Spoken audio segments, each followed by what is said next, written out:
Hail to thee, my kindred. I hope you're all having a wonderful morning, afternoon, evening, and night, wherever and whenever you are. We're playing Z.A.T.O. Z.A.T.O. It is a game. Made by whom? That is what I am going to be looking at. Made by a fairy. Or Nopanamaman. That is difficult to pronounce. Nopanamaman. Or simply fairy. That's how it is, you know, that's what's written on the little publisher developer thing on Steam, so that's what I'm going with. Or it could be fairy no panamaman. I'm assuming it's either both of those together or perhaps separate. Unsure. I'm truly unsure. Don't know what this is really about. So far, the only thing that, you know, is really there in terms of what this game, this little visual novel is about, is that it simply says that it is within the USSR in 1986. A girl goes missing in the closed city of Vorkuta 5, yet not a soul seems to be concerned. Uncover the mystery behind her disappearance and transmit your signal to the universe. So I'm assuming it's going to be at least a little bit trippy. A small, minuscule amount of trippiness may be occurring. Unsure though. The intro for when you click on the game and you start it was pretty cool, which I couldn't show because I was still setting up stream, so I apologize for that, but you can see it yourself. The game is literally free. It is free on Steam, so if you wish to see it yourself, you know, go ahead. Go do that. You should. Anyhow, I suppose if I can get my headset on correctly without it bothering me, because I sort of kinda scratched my ear a bit, and now it's bothering me, I will start this game the moment I'm ready to go. Alright. Maybe I should put myself in the corner a little bit more. I might be in the way of things. Let's just do that.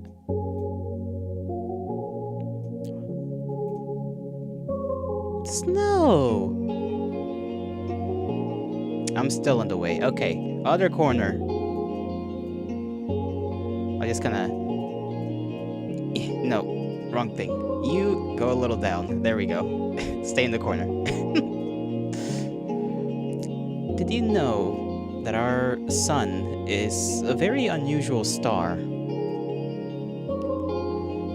To start with, it's a yellow dwarf. Those constitute for just 7 to 10% of all stars in the universe. Is this true? I don't know. It's an outlier even among those. Most yellow dwarfs are primarily covered with dark spots. The sun isn't. The majority of its surface is bright. In fact, it has 3 times the number of light spots than it does dark spots. Sure, its overall brightness index is nothing special. I might have to lower the volume a little bit. Let me just... There we go. Hopefully that's better. I'm hoping that the volume is not too much. I won't know until somebody tells me. Yeah.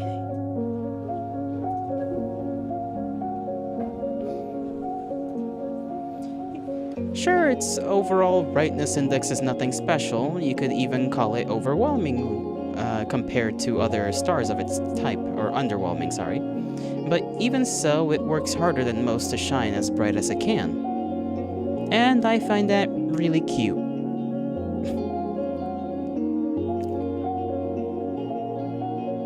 Now, I don't remember where I read about this. Must have been some newspaper from years ago.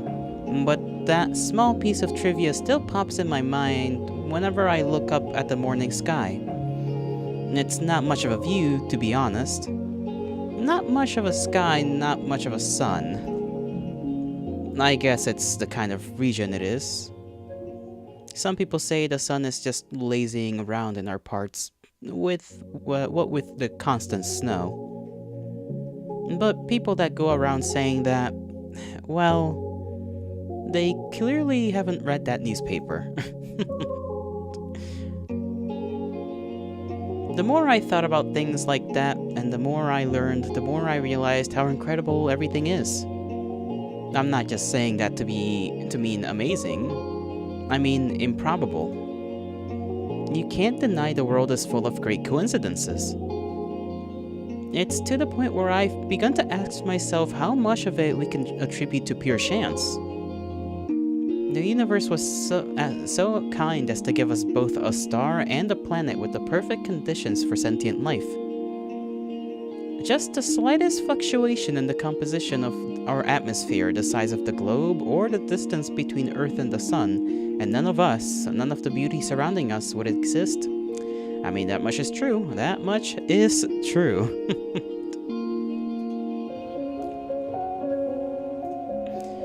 Some would call it a miracle. And of course, that's a lovely way to put it. But isn't that giving the world we're living in too little credit? I wonder what you mean. But it's not that I subscribe to the anthropic principle or anything. I'm not so arrogant to believe that the universe exists just for our sake. Or rather, I'm not so sure it exists solely to be observed. When a baby is born, it's not preoccupied with how it is perceived. That consciousness emerges later as the child develops self-awareness. Until that point, its curiosity is aimed at its surroundings. So if anything, it's the opposite of what the anthropic principle entails. We're social creatures, so the need to be observed makes sense for our survival. But to say the universe itself shares that priority, it just doesn't make sense to me. You know what I've forgotten to do? Again, I forgot to bring up the chat. I've forgotten again, like a little dingus. Let me do that real quick.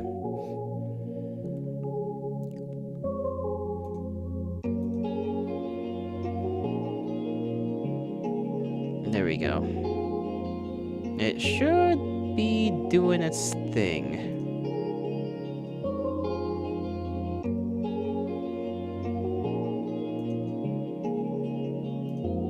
Hopefully it's doing its thing. Let me just type something random in chat. See if that pops up on the screen. There we go. Yes, it does. Yes, it does. Okay. Sorry. I will continue, I promise. I just had to make sure everything was aligned and correct and good to go. Otherwise, it would have bothered me quite so. The fact that I had not had that thing on for a while, that is.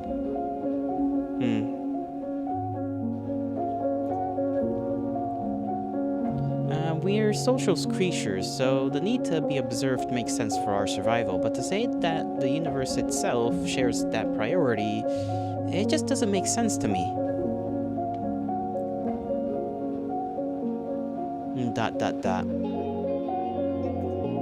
Although you can also think about it this way. A child is curious about the world because it perceives the world as external. But what if the child is the world? What if all that it could ever observe existed within itself? What can the all-encompassing universe be curious about? There's nothing but itself, so nothing but itself. There's nothing else to care about in the whole wide world. It is the world. Duh. Wait. Now this makes perfect sense. If I put it like that, I guess the universe has no choice but to be self-centered.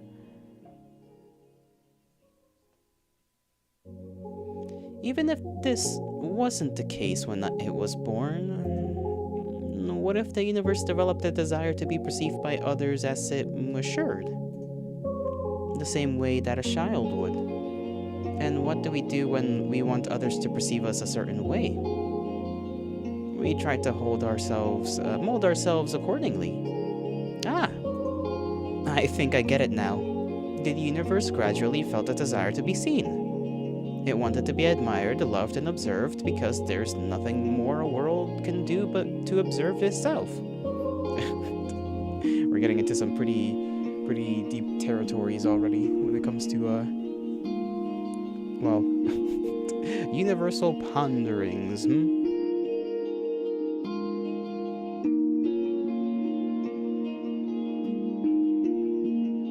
Sorry, I just had to triple check something.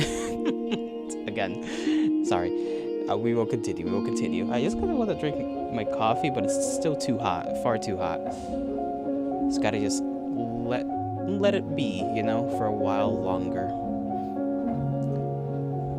It's the best and only pastime there is as far as the world is concerned. And if observation is good, more observation is even better. Of course, an endless universe can observe itself endlessly. You can say its observation value equals infinity. That value may seem absolute, but it isn't really, not in mathematics. Infinity plus 1 exists. It's a value that the universe could never reach as a singular, albeit infinite observer. So it had to create new, finite observers to add to its infinity. It needed to create sentient life. Sentient life is the plus 1. When I put it like that, it sounds like all of us are extras at a party. Now, isn't that fun?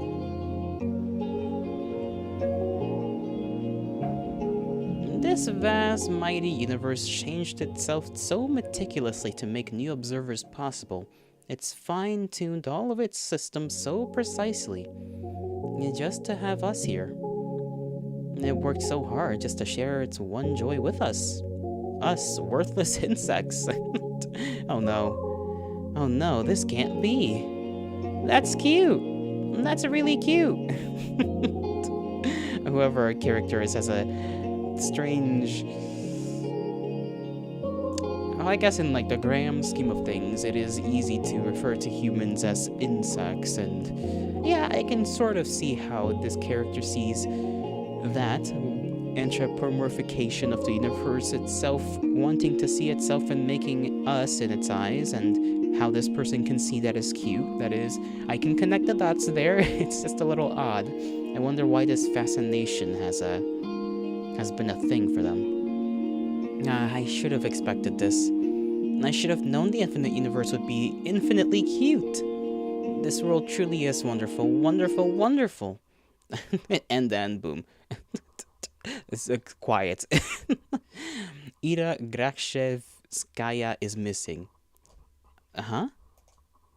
And I look up from my desk. A low hum runs through the class. Grashevskaya? What? Oh. Seriously? She's just skipping. Nah, she ran off with that one guy. You saw? No, but come on. You know her. She's totally... Silence! The teacher taps her journal on the desk. Ida's parents filed the report yesterday night. They haven't seen her since she left for school. Another round of whispers. The teacher raises her voice. So if any of you have any information that might help in finding Ida, please report it to the teacher's office or the police after class. That is all. On to the lesson. A chair creaks in the back. Wait. You really expect us to just study like normal after hearing that? Yeah. Yeah, we're shocked, We're worried sick. Seriously, our classmate's missing. He's just... Our classmate's missing. Our friend.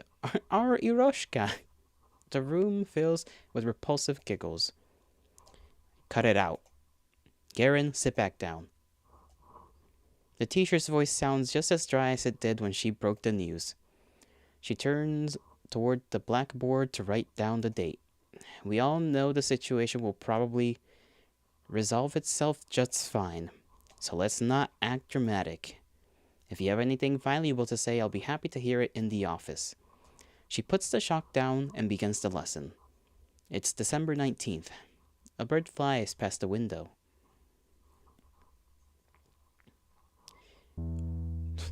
Interesting turn of events so far. Just our character was daydreaming and then boom. We get that little piece of news. I guess we, it's not really a surprise to me, the player. I read the dang synopsis of the game. I don't know why I said it like that. Synapses. Synapses? Synapses. The funny things in your brain, I think. Disappearance, give me a break. Aren't you supposed to wait 3 days or something? That's a myth. You can file a missing report whenever, specifically if it's a kid. Oh yeah? Hey, let's report each other as missing and see who they find first. Ha! You're on. No, but seriously, what's with the sudden hubbub? So she didn't come home, big deal. I thought wandering off was her whole thing. Right? That's just Grashevska for you. Grashevskaya for you. But her parents just want some. Bet her parents just want some attention. Like they need any more of that. I mean, I've heard of some weird cases. Yeah, never say never. Crazy is genetic. You think she's in some crack house now? No way. Do we even have any? I wish. At least there'd be some fun to do. Honestly. Hey. But she's, like, for sure with the guy, right? The guy? You don't know? A bunch of people have seen them together. It's some older dude. He's like 30 or something. Ew. Are you serious? Yeah, it's so trashy. And I slowly walk behind my classmates as we head to the next lesson. It's irritating. And their conversation is ticking me off. I'm not sure why. It's not as if they aren't making sense. It's not unusual for Ira to wander off somewhere on her own. I'm not treating this news with any real gravity. Really, I'm no better than them. There is a trace of worry in my head, but it isn't directed towards Ira. Instead, when I first heard about her disappearance, the thought that flashed into my mind was rather ugly. Nobody will come to save me. Or now nobody will come to save me. Gross. But regardless of what people are saying, and regardless of what I personally think, that's still a missing person. Her poor parents must be so worried. Just picturing it makes me feel glum. I'm not surprised Sierra would just run off somewhere without telling anybody, but still.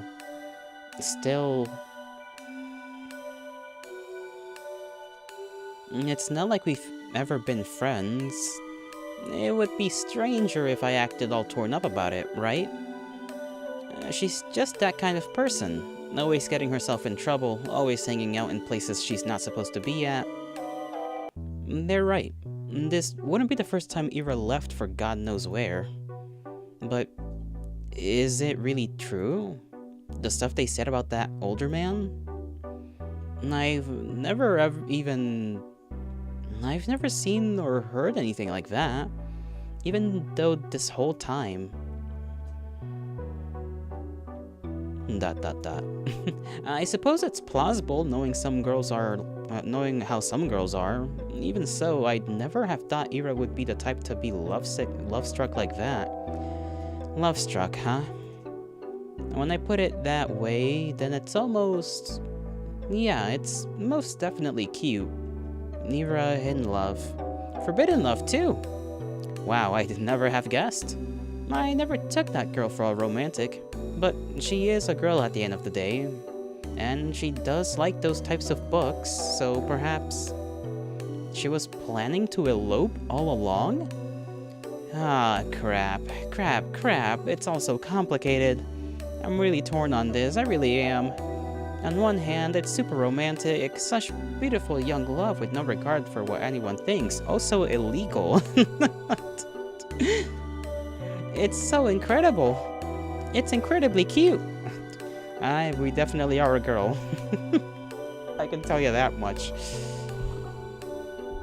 Only a gal would think that an age gap so wide is so cute. Although to be fair, if you quite literally like look at the game on Steam, I'm pretty sure the main character is like right there plastered on the screen, so That's also a big indication that we are, in fact, a female.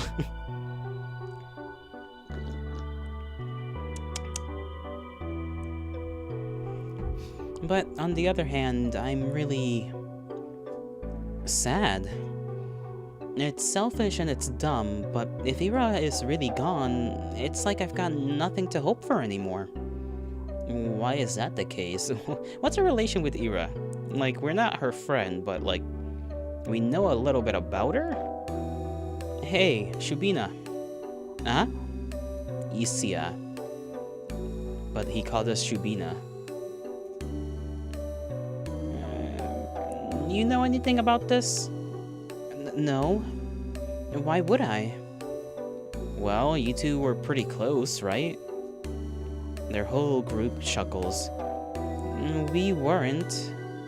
No? No, not at all. Really? Really? I thought you two were dykes. Okay. Just straight up like that? Alright, brother. What? They all erupt in laughter. Oh, we weren't. We didn't even talk. Vadim, you dumbass. Grashevska's screwing the old guy. She ain't like that. I don't know. Some chicks swing both ways. You never know these days. Yeah, I don't. It's... Look at her face. Chill out, Shubina. We're just kidding, jeez. I mean, you can say that, but like, you're kind of, you know, the majority group here, and it doesn't seem like you're just kidding, so... Why are you getting so scared anyways? You really a lesbo or something? I'm not. And they just keep laughing. Now that I think about it, I blocked the image of the character. There really is no place for me to be like not blocking everything, anything and everything. Ah, lordy.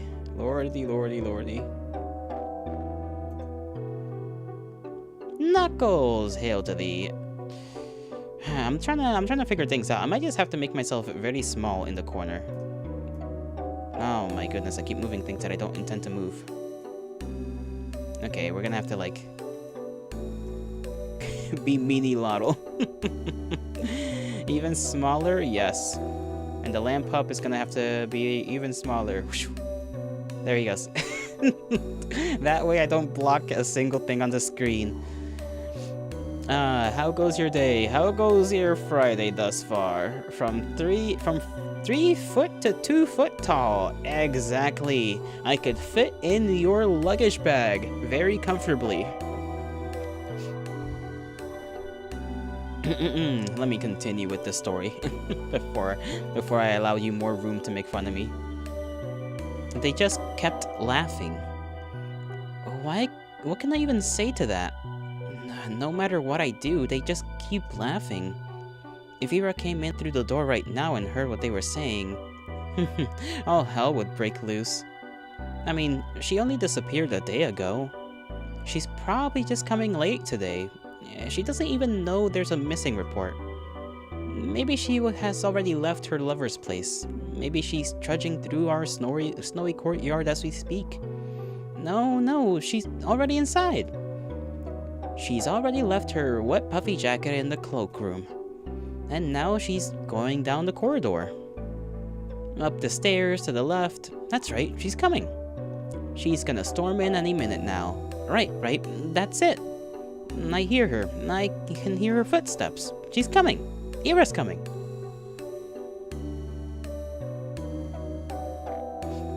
What's with that face? You look like you're holding in a shit. She's totally a lesbo. I'm not. I've never talked to her. I told you. The steps walk past the classroom. Now they're closer. They don't sound like her at all. Now that they're closer, they don't sound like her at all. They never sounded like her in the first place. Our girl really has a tendency to just immediately start almost fantasizing in any scenario she's in. Or I guess daydreaming? Daydreaming would be more appropriate, not really fantasizing. Hand-sized Yolotl. Well, maybe not with her, but like in general. Yeah, you don't have a boyfriend, right, Shubina? Why is that? Why are they calling her Shubina? Is that her last name or what? I hope it's not like a... If that's just like a Russian slur and I've just been saying it this entire time, I'm cooked. Huh? I don't know. I just... Dude, look at her. Be real.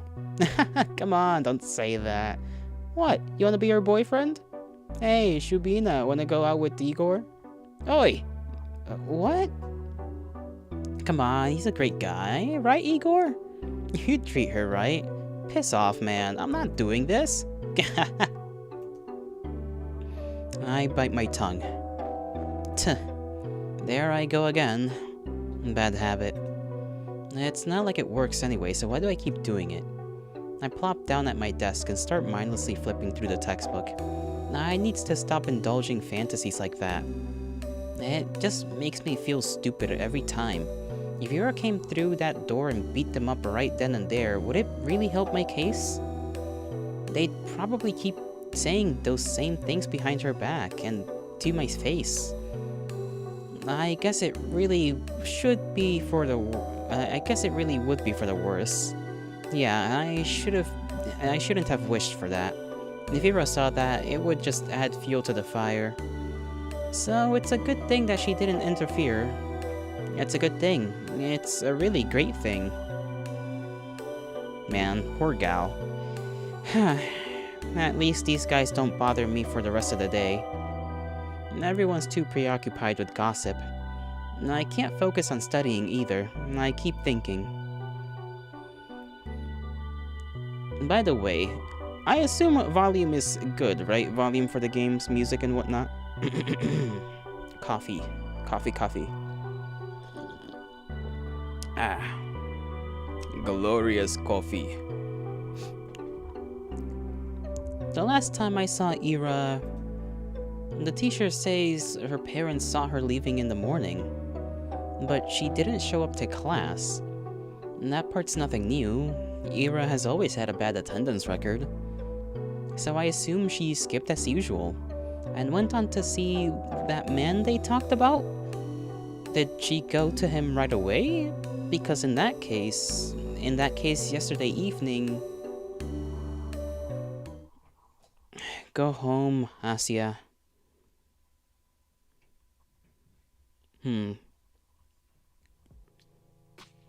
The teacher's office, was it? I'm kind of scared of going straight to the police, but I should probably report that. Not sure if it will be of any help, and for some reason the idea of telling anyone what I saw, something about it just doesn't sit right with me. But there's no logical reason for that. I need to get over myself. Sure, she's probably fine, I know that. Freaking everyone knows that. But if she's not, well... I'm gonna regret it big time. Oh, but I might also be tearing star-crossed lovers apart. Girl, you're talking about a high school-aged lady and a possibly 30-year-old man. There she goes. You see, like, there she goes fantasizing again. Come on. If Yura really ran away to be with someone that she cares about so deeply, away from society's ridicule, would it really be right to ruin it? Crap. I have to admit, I'm also a little judgmental. I mean, it's really beautiful. I do believe that judging love like that is ugly, but whenever I start to consider it closely, I just can't brush off how much older that man is. I just can't. I'm really no better than the rest. Wait, that's it. So that's why I don't want to tell anyone about what I saw. It must be the good in me screaming, no! It must be the good in me screaming, don't ruin their good fortune. They're probably so happy together right now. It's none of your business. Gosh, yes, that must be it. That explains everything. Should I follow my heart then? Should I keep silent? Are we gonna be actually given a choice right now? Oh boy, I hope not. It's not as if what I had seen will make any difference. It was kind of inconsequential. There's no point in telling anyone about it at all. It's not the kind of information that points to any particular location or culprit, not that there is one. So let's keep silent and everyone will be happy.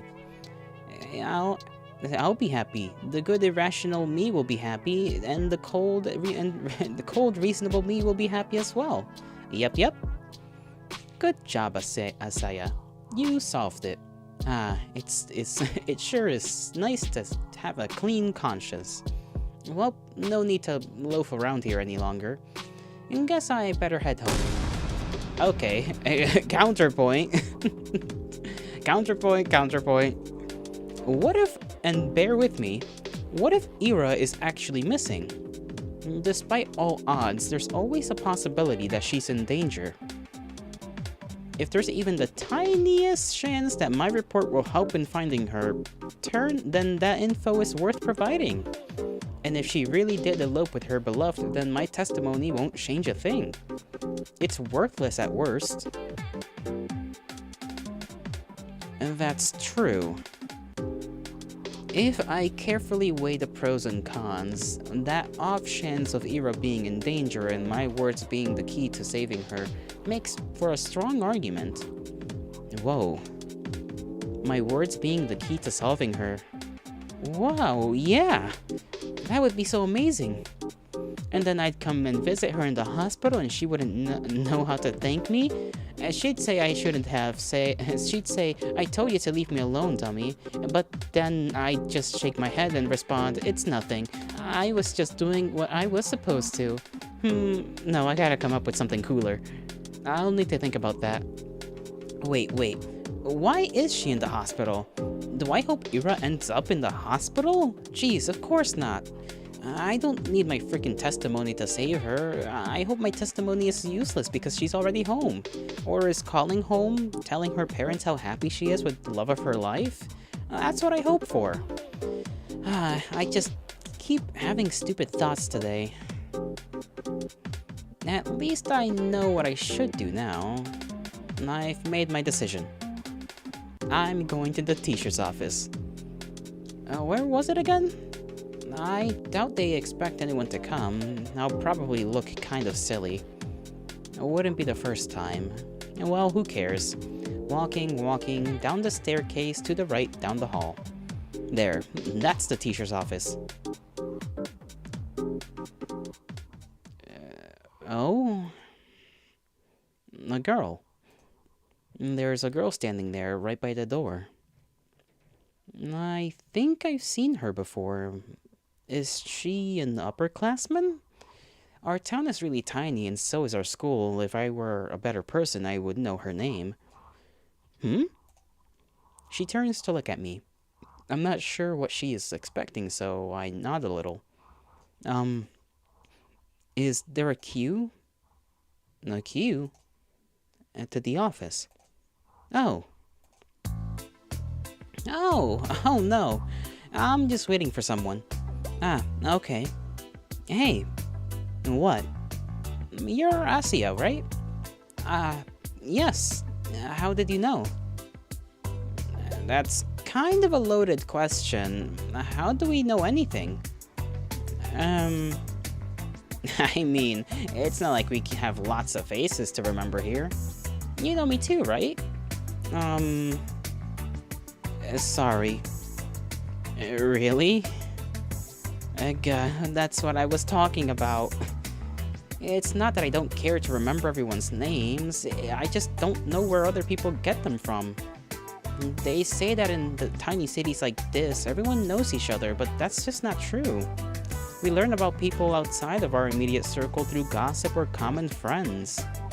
But I haven't made any new ones since the day Tosia left. And gossip...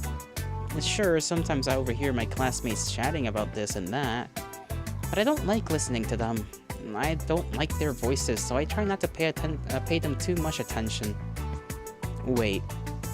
When I put it like that, it kinda does sound like my fault. My point is, when people regurgitate that idea of everyone knows everyone, the word everyone doesn't include me. The name's Marina. Oh, nice to meet you. Nice to meet you too. You got something to share about Greshevskaya? How did you know? What do you mean, how? We had an announcement, same as you. They told us to report to the teachers and all. Ah. Metal Wolf, how are ya? Welcome. Don't know how long ago you said hello, but hello. Hopefully I wasn't reading for 5 minutes and totally ignoring you. That would be a little awkward. How goes your Friday? Ah, I see. For some reason, I thought they only broke the news to us, Ira's classmate. That's a silly idea. But it makes sense they'd at least give the upperclassmen a heads up just in case they happen to know her. Which means... you also know something about Ira? Yep. Ah, that's great. So you talked to the teachers already? Sure did. Wow. And what did you tell them? Tisk, tisk, tisk. That's between me and the investigation. You can't just spout info like that in the open, Asia. I still don't. I'm gonna be butchering all of these names. Asaya, Asaya or Asia, one or the other. The wall's got ears. Oh, I understand. Sorry. Okay, well, you don't have to apologize. Crap. No, you just joined and not much has happened for you yet? Fair enough. Well, hopefully your day goes well. Can't really ask for much more, to be fair. It is a Friday. Crap. I'm making an awful first impression. Not only did I not know her name like I was supposed to, but now I look like I don't know the first thing about vigilance. Who am I kidding? I really don't. Asaya is just panicking about everything. Man, poor Asaya. Out here being so... not even purposefully antisocial. She's just someone who keeps to herself. You've got about 20 minutes before you need to clock in for work. Yikes. And you're spending them with little old me? Aww. I'm just joking. Well, I hope you enjoy yourself, your 20 minutes that you have before you're forced to slave away for the corporations that be. Ay. And hopefully work is not too rough. I'll just go in then. Marina suddenly blocks my path. No, you won't. I'm sorry? You're not telling them anything. She gestures her with her finger to the tact of each syllable. Why? Because. A bad feeling stirs up in my chest. Please, don't tell me it's gonna be the same thing as my classmates. Is this because I acted rude? I didn't mean to. Well, I never mean to. I just can't help it, can I? We just met and I've already managed to mess everything up. Damn it! I desperately search her face for signs of mockery, but weirdly, I can't find any. I've been waiting for you. Huh? Hee. Okay, how am I supposed to read that? As like ha ha ha or hee, you know? I don't know how to read this. Surprised? Of course I am. No, wait. This has to be some stupid ruse. I'm going to believe this girl and then she'll just laugh in my face about it. I'm serious. Ira told me about you. Really? Yeah. Oh gosh, they talked about me? Wow. I'm shocked Marina is being as friendly as she is, considering the kind of description Ira could give. Wait, does this mean she is friend of Ira's? For some reason, I never thought about her having any, at least not at school. That was really presumptuous of me. I wonder what Ira is like when she's with friends.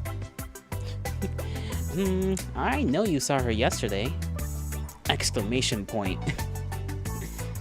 I figured you'd want to report it, so I ran here as soon as class ended. I guess it'd be easier to catch you between lessons, but I got so caught up in all of those stupid rumors, it kinda slipped my mind. Does she knows? But hey, what matters is that it all worked out. So why are you stopping me? Aha! Well, Marina looks around the empty corridor before lowering her voice. If you tell them about yesterday, you'll make everything worse. Huh? Let's not talk about this in front of the office, okay? Come on, let's go. You're just gonna yoink her? You're just gonna take her away like that? Really? She takes a step back and beckons me with her hand. I'm not sure what she has in mind, but it doesn't seem like a prank. Still... wait. I know Ira's probably fine, but... isn't it better to play it safe? The faster we share all we know with everyone, the... Quiet, you! I just said that we shouldn't talk about this stuff where the adults can hear. What? Marina grabs my hand and starts dragging me down the corridor. She's not exactly being quiet either. All of my stumbled protests sound so weak they may as well be white noise to the other girl. Yes, I spent half the day doubting whether I should report at all. So what? I carefully examined my options and came to my own conclusion. I deserve to see it through. I deserve to testify. Now, I don't know if testifying is what I'd call it, but, you know, to each their own, to each their own.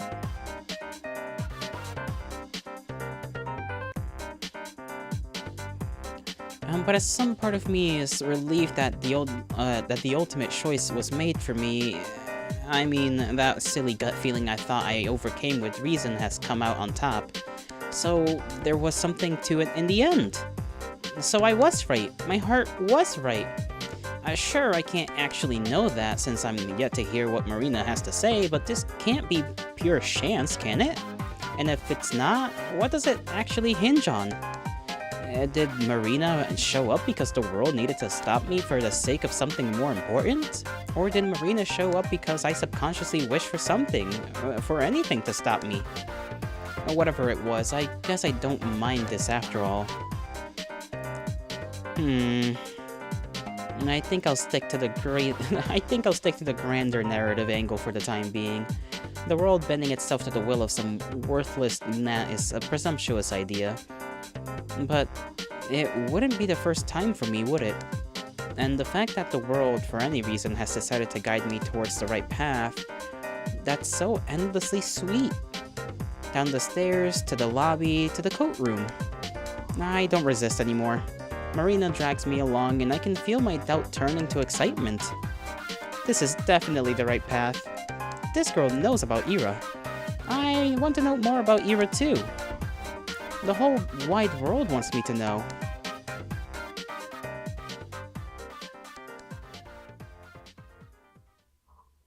What a strange girl. One moment she's deliberating about what to do and panicking and overcoming her own fear. And it's title! It's the title! Episode 1, Ira. What was I saying? Oh yeah, and the next moment, she's like so glad that the universe is making a decision for her. Or at least that's how she perceives it. Okay. What the hell is your problem? Everyone is looking for Ira, to Garen, to the chair that just crashed on the floor next to the boy, barely missing him. Huh? Grashevskaya, what the fuck? Is she insane? Somebody call the teacher. Oh yeah, she's mad, look at her. And not paying any mind to the commotion that has already filled the classroom, Ira storms towards Garen. Her face is contorted with rage. Belgian rage. That doesn't even make sense. Before he can react, she rips a notepad from his hand and slams it on my desk. I hastily grab onto it. Read that again and I'll kick your teeth in. Huh? Are you nuts? Ira doesn't respond. For a second, she just glares at him, then turns around and stomps back to her desk. The classmates who were caught up in a laughing fit just a moment ago are now watching her in silent bewilderment. They scoot out of her way as she retrieves her bag, then towards the door. Then she heads towards the door. Damn, I can't read. Then heads towards the door. There we go. Ah, crazy bitch. She ignores him. Ah! Grashevskaya, what are you doing? Or where are you going? Bump. Hey! Ira forcefully pushes past the teacher. You... Grashevskaya! What do you think you're doing? Your parents will hear about this. Her threat falls on deaf ears.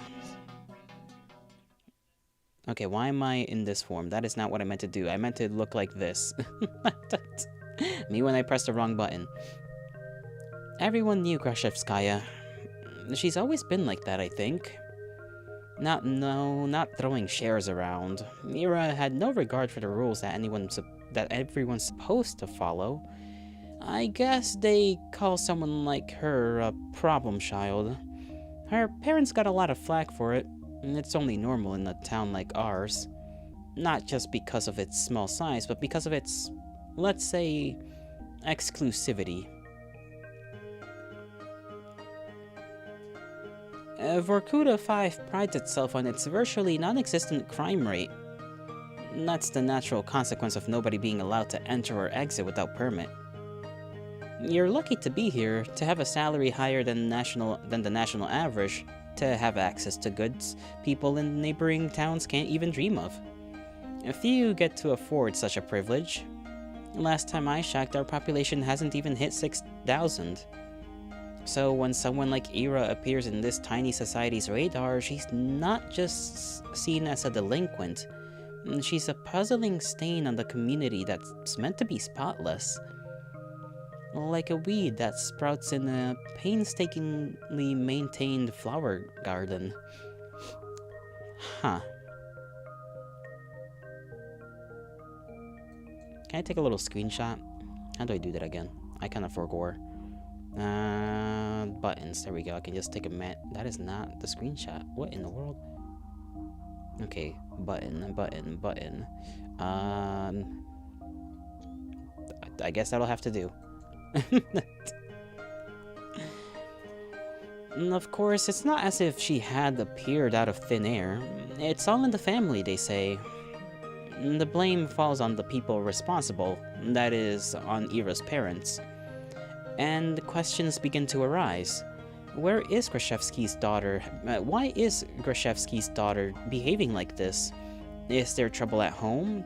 Do they believe this is acceptable? Do they not teach her discipline? Do they not understand how fortunate they are? They've been granted so much, yet they can't do the bare minimum in raising their own child? Do they really want to be here?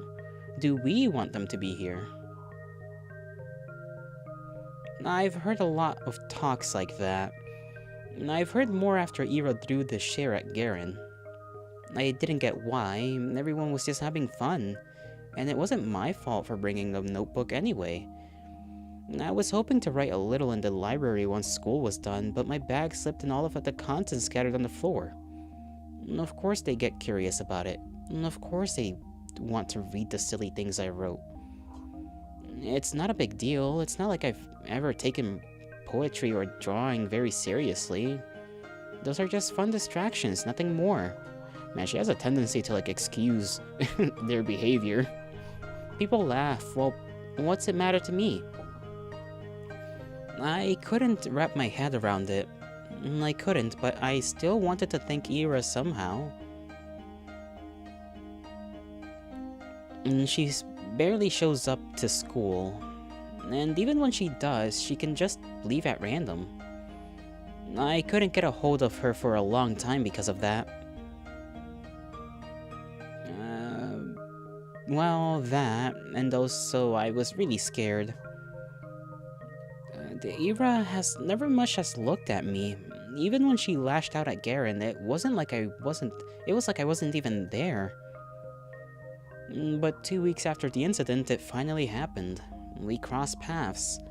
I went to the bathroom during some lesson, I think it was math. And I came in through the door. She's smoking? What a hooligan, what a delinquent. And there she was, blowing white smoke through the, oh, fucking hell, I can't read. And there she was, blowing white smoke through the half-open window. I didn't even know she was at school. Oh, hi. Ira shot me a disinterested look. Hi. I awkwardly scuttled past her to one of the stalls. After closing the door, I realized I was so nervous I couldn't do any of my business, so I just sat there thinking about how I should approach her. It's not like I had some long conversation or formalities in mind, I just wanted to say thanks. In theory, it should have been easy. She's a silly lady. Very silly. Oh, you know what I've also forgotten about? It's Friday, and, you know... Oh. That did something. I don't know why that did something to the screen. This is bad. Okay, so... I can't do that like that. Oh well. Now it's back to normal, so it's good. All is good, all is fine. Screen normal.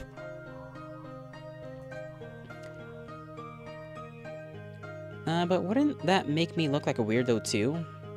Assuming she did all of that for me. That would just make me look self-centered. I had no idea how much time had passed while I was in the stall. Maybe 5 minutes, maybe 20 seconds. But when I heard what sounded like her getting off the windowsill, I swung to open the door. Wait! Huh? I froze. I froze up. She stood next to the window, bag in hand. The cold draft wafted through her hair. I had to say something. I got this rare chance. The world gave me this rare chance to tell her what I wanted. But what am I supposed to say? Thank you? After I just tumbled out of the toilet stall? What? Nah. She raised an eyebrow. I just stood there with my mouth hopelessly open, as if I'd just gone mute, as if every word in the Russian dictionary got wiped from my brain. Whatever. No, wait! Please! I took a step towards her, and she jolted away like I were a leper. I didn't know what I should say or ask, I just knew I had to say something, even though it was the first thing that popped into mind. What? What the hell do you want? Isn't it cold? Huh? The windowsill. When you sat smoking there right by the window. I thought, weren't you cold like that? Eh? She blinks. Not really. Maybe a little. Thought so. Anything else? No. I mean, yes, I'm sorry that you got in trouble. Well, I figured I'd heard you got into a lot of trouble after that. You know, when Grain read my stupid poetry. I'm sorry for that. She eyed me for several seconds, which to me felt like an eternity. She then sighed and slowly flipped her hair back. And why are you apologizing? That had nothing to do with you. Huh? Well, I guess not. His voice was getting on my nerves. I see. I looked down at the tiled floor. I knew that was the case, of course. It's not like I was hoping Ira jumped in to defend my honor or anything of the sort. I wanted to thank her regardless of intent, but no matter how hard I thought and tried to word it, everything just came out sounding awkward or wrong. Why does this always happen? 'Cause you think too much. You're thinking too much about it, you goofball. The soles of her boots squeaking against the floor. She spun around and walked toward the door, and this time I made no attempt to stop her. Your poetry isn't stupid. Huh? Slam. I stood there, dumbfounded. Did she just say that? Did I hear it right? Your poetry isn't stupid? Does that mean she likes it?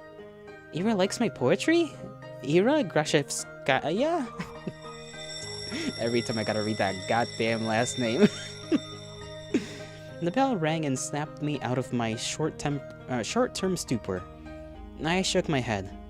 Right, I needed to get back to the classroom. I doubted Ira was going to be at the next lesson. I washed my hands from nothing in particular. Right, she didn't even use the toilet.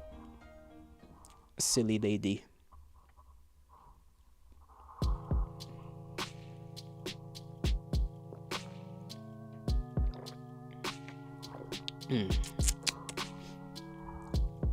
I wonder how long this first episode was going to be. Because I kind of don't know. I'll be honest, I don't really know how long it's gonna be.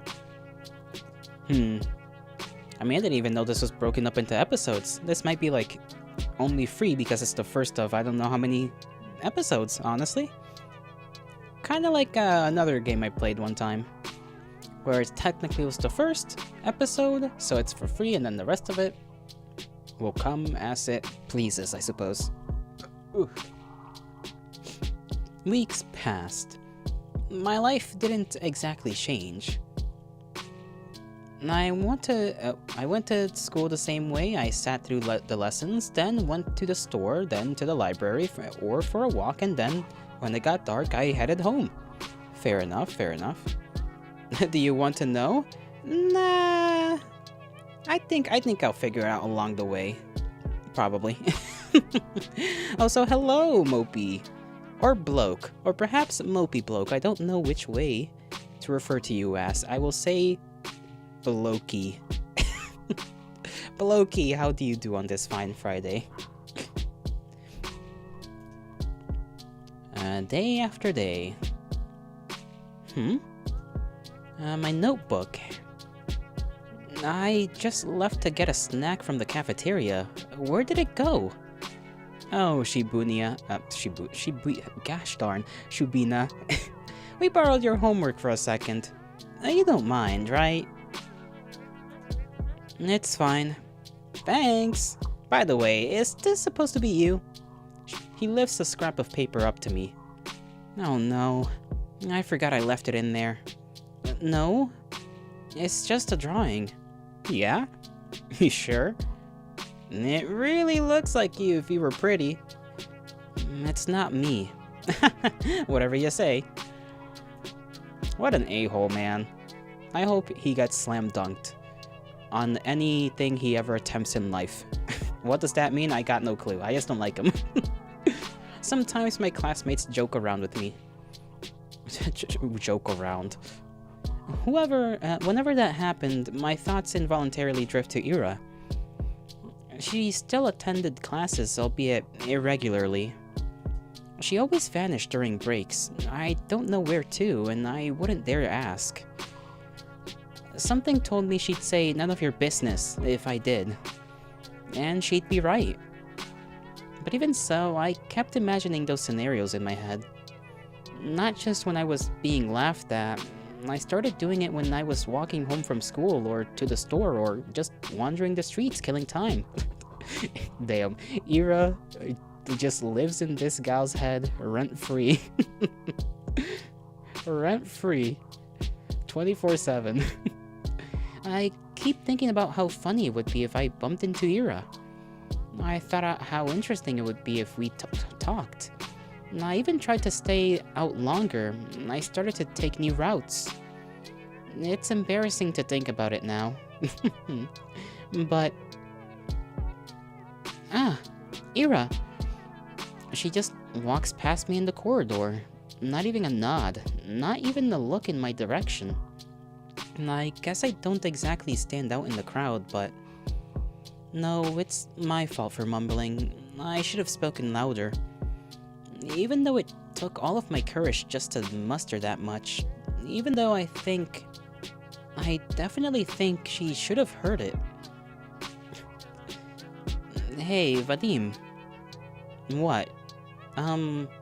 Remember when I gave you 50 kopecks? Can I have it back? Huh? 50 kopecks? When was that again? Last Friday? Jesus. You remember things like that? Can I have it back? Man, I don't even remember taking it. You sure you're not making this up? Maybe you gave it to someone else. No, it was you. Jeez. I don't freaking know. It's half a ruble, Shubina. Who gives a shit? Yeah, why do you care so much? So petty. You probably just lost it or something. My eyes keep snapping to the doorway. It's empty, of course. What am I waiting for? Even if she showed up, what would she do? Mug him in front of everyone? That would be really funny. Hey, stop thinking that. Maybe he really did forget. Who knows? I really doubt he forgot. Just saying, I kinda doubt he had forgotten so easily. I really shouldn't be upset. It's not that much. You could go grocery shopping with that, but... It's not the end of the world. I'm not exactly starving. Lately I've been eating too much junk anyways. Yeah. Maybe if I eat less of this stuff, my skin will clear up. That'd be nice. You don't use makeup at all, right? No, I don't. We're not allowed to, though. What are you saying? They allowed it last year. Really? Nobody's gonna send you home for it. Oh, that's good, I guess.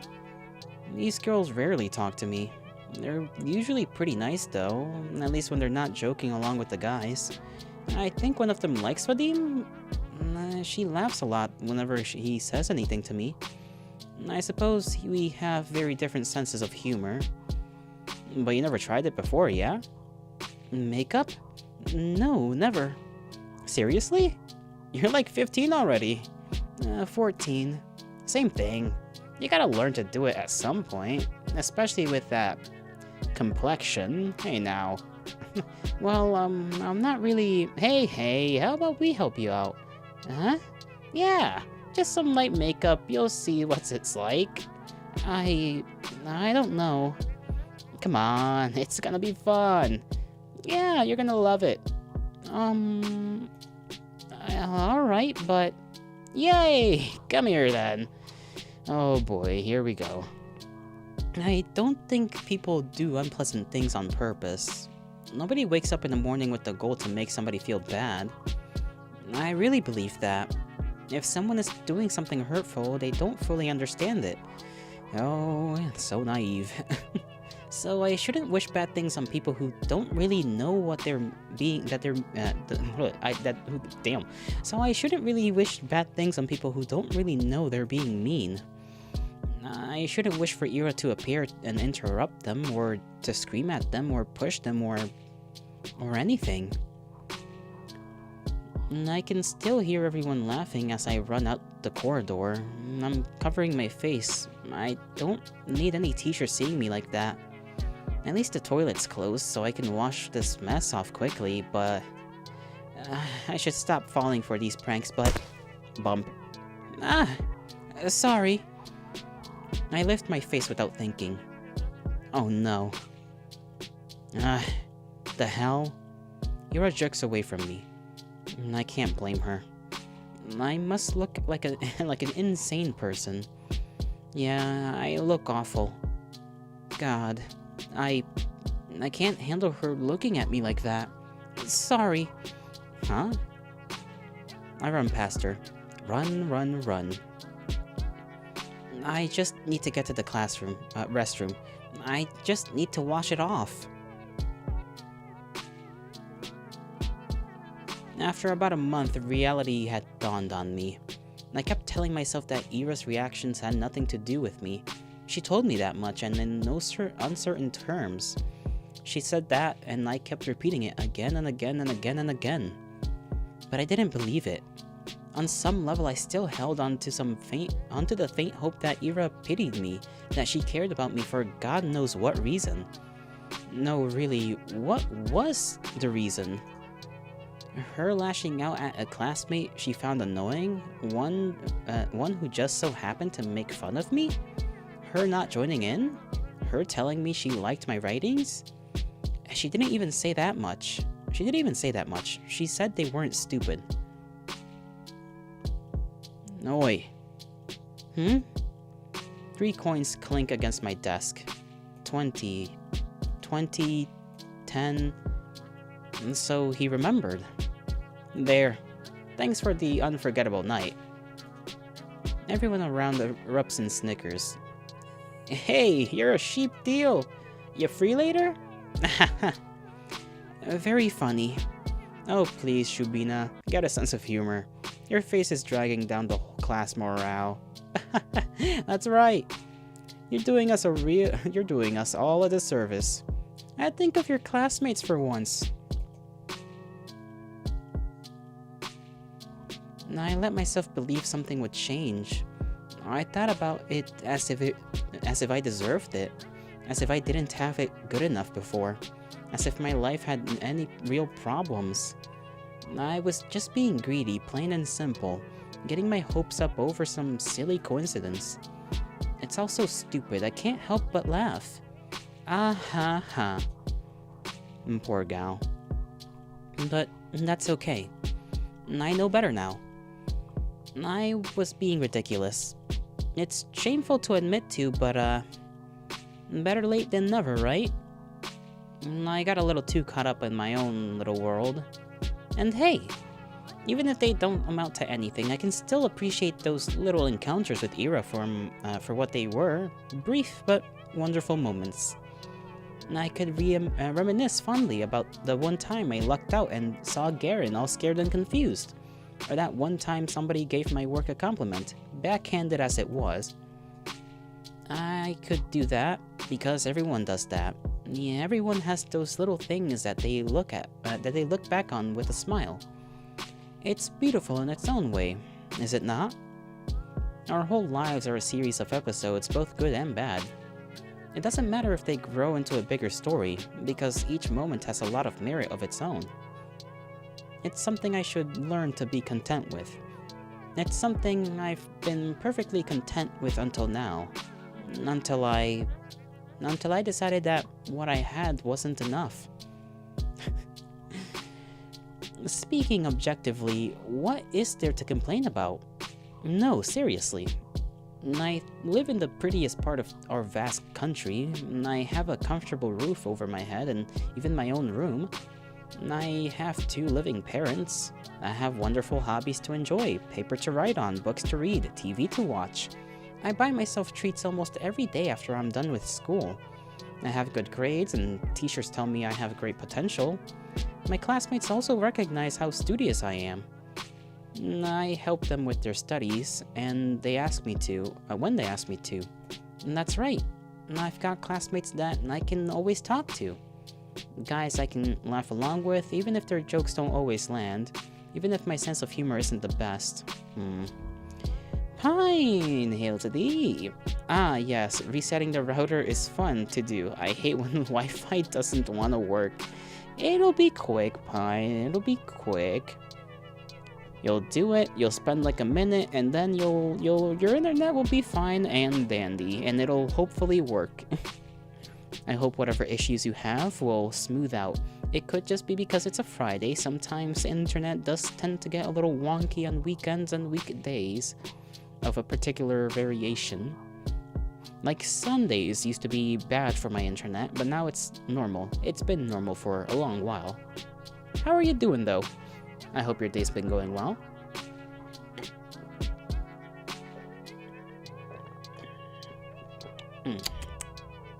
I'm about to drink the last of my coffee in a bit. It's been okay so far. That's nice to hear. We are in a game about, I'm really not sure, a missing person, and we are kind of going through our characters' internal monologues about, well, why they kind of care about another character, for lack of a better word. They want to know more about her anyways. All of this, I have all of this, right here, right now. Everything a girl my age could ever ask for. Also, this thing is based in 1989 Russia, so there is also that to be aware of. So why did I ask as if that weren't enough? Why the hell did I... You idiot! Huh? What? Why the hell do you always go along with some bullshit? I'm so... Ira looks like she's going to slap me, but instead swings her boot against a snow hill. She then turns to me and starts roughly swiping clumps of snow stuck to my coat. My whole body feels slightly numb. When I start to speak, my voice comes out weaker than expected. Ira, how did you know I was here? It doesn't matter. I heard that asshole Garen giggling about it. Can you stand? Yeah? I clumsily get up. My limbs feel rigid. I know you shouldn't sit on concrete when it's cold. I wouldn't normally. But there was nowhere else to sit near the school's back entrance, and my legs were starting to get tired. I half-heartedly shake the snow off my skirt and thighs, and the flakes fall gently on the ground below. I look at Ira. Her face is... Huh. The word concern flashed in my head, but I've already learned I'm no good at judgments like that.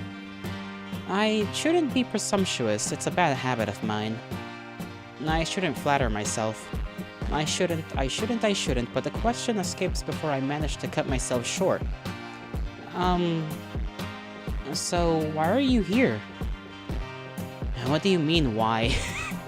Her face went from, like, angry to, like, this deadpan look, and I love it. She's like, what the hell are you... I don't know why it's so funny to me. She's just like, bruh, are you serious? I told you, Garen was bragging about slapping you with that stupid letter. No, that's not what I'm talking about. Well, this doesn't have anything to do with you, does it? As soon as I say that out loud, I realize I messed up. I really did. Now she's going to punch me. Ira's going to punch me for real. She's going to punch me and then never speak to me again. I don't even say sorry, I just brace myself for the oncoming blow. Physical, verbal, I don't care. I've earned it. No, not really. Question mark? It doesn't concern me at all. It's just annoying. Is that so? Yeah. He pissed me off. And you pissed me off too. I don't freaking get you. I knew it wasn't real. You knew it wasn't real. There's no way you believed that, right? Right? I didn't believe it. I'm not that stupid. I looked down at the moist and crumpled letter I forgot I was still holding. It's the oldest trick in the book. A love letter prank? Really? Who would fall for that? And I stare at the shriveled up piece of paper, and something about its whole existence feels extremely sad to me. You want to burn it? Huh? I have matches. Oh. No thanks. It's wet anyway. I fold the letter and shove it into my pocket. It will get damp inside, but I don't care. I can't throw it away. A fake confession is still a confession in the end. Those words didn't come to be written insincerely. Girl, that's the whole point of a fake confession. What are you talking about?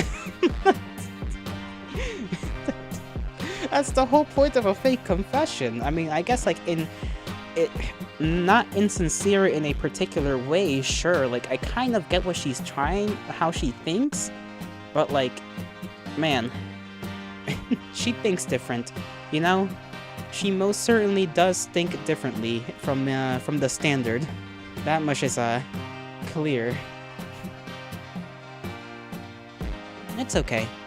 Even if this whole thing isn't real, I met Ira today. Ira came. After all these weeks of praying, Ira came. Thank you. Eh? I smiled at her. Even after I said I had come to terms with it, no, right as I was saying it to you, to myself, to the world, I knew that I was lying. I couldn't throw away that last dumb scrap of hope I had. The small involuntary thought that crept into my mind whenever I felt slightly lonelier than usual. Even if it took so long, she finally came. I didn't do anything, really. Ah! Flustered. Ira's flustered. Is she flustered? Really? That's cute. That's just so cute. Huh? What's with you? Ah, right. I'm grinning like an idiot. Sorry. I'm fine. Whatever. I'm going home. What? Already? Ira gives me a quick once-over. You... take care. Ah, yeah, okay. Bye! Bye-bye! What a cute little interaction. We wave at each other and I watch her disappear behind the corner. I hesitate. Maybe I shouldn't. It feels like there's still so much I want to say to her. And I don't know what or why, but I just know that it's a lot. I turn and walk a couple of steps in the direction of my home. No, change my mind. I run back. Okay, a little indecisive, but okay. Crap, my legs are still so stiff. I turned the same corner Ira passed not even a minute ago, and she's already gone. I sigh. The snow here isn't deep enough to leave clear footprints. Not that I'd be desperate enough to follow. Why does she always leave in such a rush? I don't know, she got things to do or something. Or maybe she can't deal with her own feelings about anything, I don't know. There's a million reasons. It's okay. My life didn't exactly change. I went to school the same way, I sat through the lessons, then went to the store, then to the library or for a walk, and then when it got dark I headed home. Day after day. Sometimes my classmates joked around with me. Whenever that happened, my thoughts involuntarily drifted to Ira. She still attended classes, albeit irregularly. She always vanished during breaks. I don't know where to, and I wouldn't dare ask. Probably to smoke. Something told me she'd say none of her business if I did, and she'd be right. But even so, I kept imagining those scenarios in my head. Not just when I was being laughed at. I did it when I was walking home from school or to the store or just wandering the streets killing time. I keep thinking about how funny it would be if I bumped into Ira. I thought how interesting it would be if we talked. I even tried to stay out longer. I started to take new routes. This is the same dialogue we've read before. And as naive as it was to behave that way, I kept doing it. Again and again, walking and walking, praying and praying. Tisk. Do you assholes ever shut up? Huh? This bitch. Nobody saw Ira enter the class. Everyone was too busy whistling and laughing. And she caught me in a really dumb pose. Well, that's on me. I wouldn't have chosen there if I knew she'd see me like that. Though choosing truth when playing with these guys, I'm not sure what's worse. Oh well. I'm saying all this, but I got what was coming to me. I chose to embarrass myself, and as I did so, I kept begging, wishing as hard as I could for Ira to appear. And so she did. And now, despite the overwhelming shame, I feel so happy that I might explode. Ira walks to her desk, barely paying me a passing glance. All the boys skirt out of her way. Only Garen doesn't. Garen. All the other guys are like, fuck this. they're like, oh no. And Garen just never learns his darn lesson. Which, to be fair, being a fella, yeah, makes 100% sense. Doesn't matter how many times you get beat up or embarrassed in front of everybody by a gal, you're probably gonna still do dumb shit.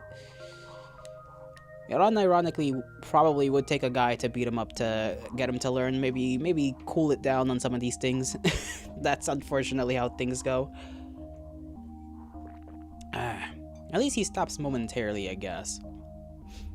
Well, there was that time he gave the money, but then, was that 50 that he owed her? Because but he still made a joke out of it, so it's like, even if it was the money he owed her, it's like, he still managed to play it off, so it's like half-assed, kind of.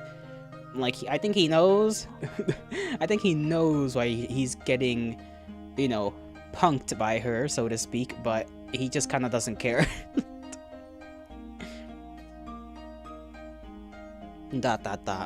Move.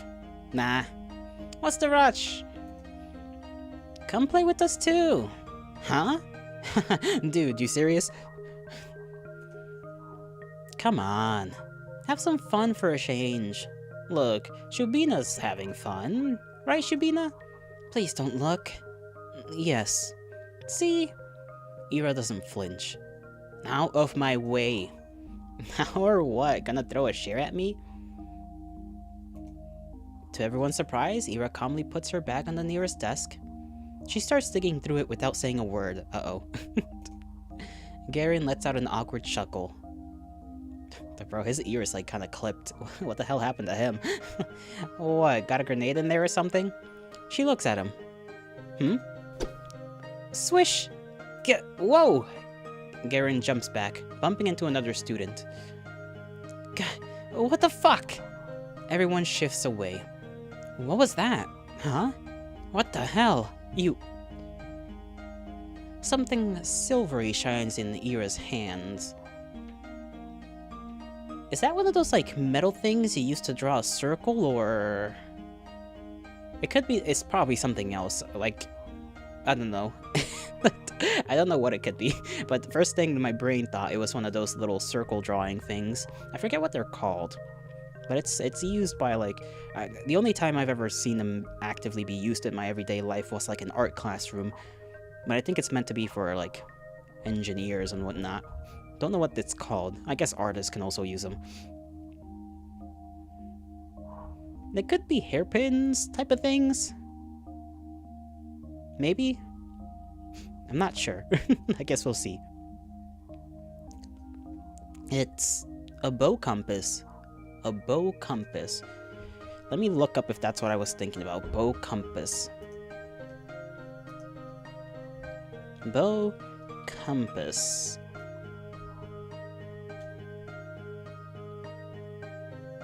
It is one of those, like, circle drawing things. Okay, yeah, it's a bow compass. Gotcha. Okay, that's what those are called. I did not know that.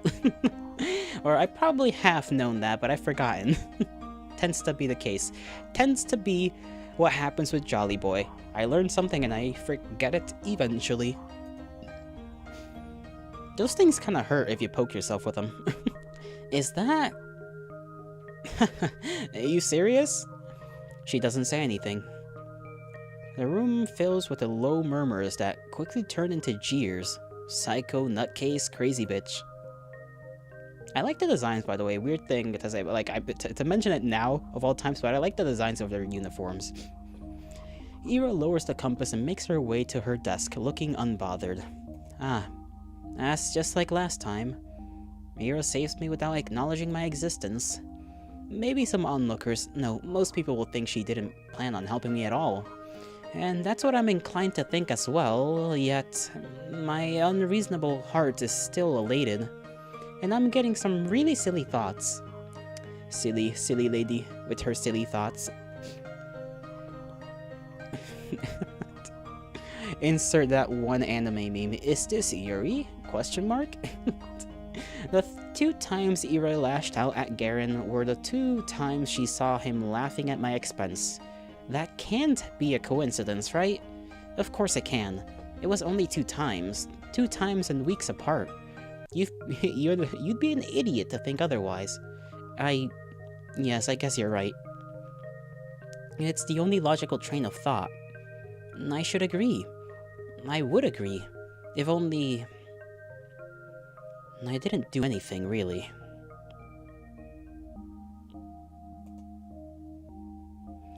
If only Ira didn't show up that day. It's been 2 weeks since then, and I haven't stopped replaying that moment in my mind. Over and over and over and over and over. Where is the French setting on the streamer? Why would you want to make me French? That is heinous. And I would never do such a thing to you or anyone else, so why would you do that to me? What would you gain? What, unironically, would you gain from that? How are ya, Flip? How are ya doing? How was your Christmas? Oui, oui, baguette. Le pomme, le petit pomme. Je suis un pomme. That's all the French I got.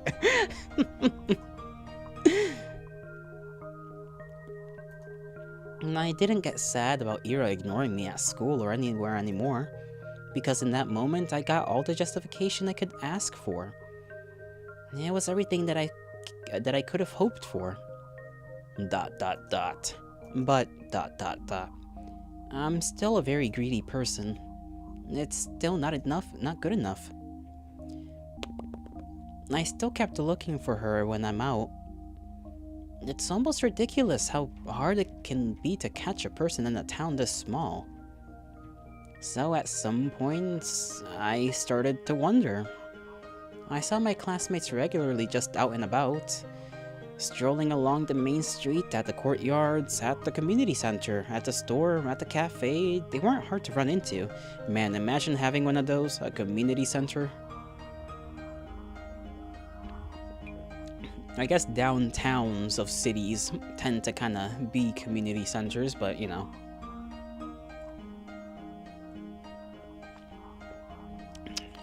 Man, I'm running out of coffee.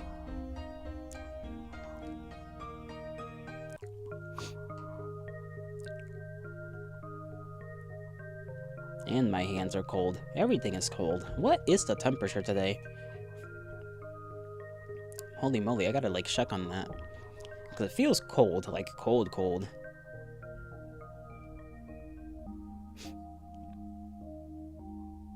Which I guess is fitting. We are playing a game that takes place in Russia, of all places. 24. Feels like 17. It sure as hell does. I think yesterday was technically a little worse. But that's neither here nor there.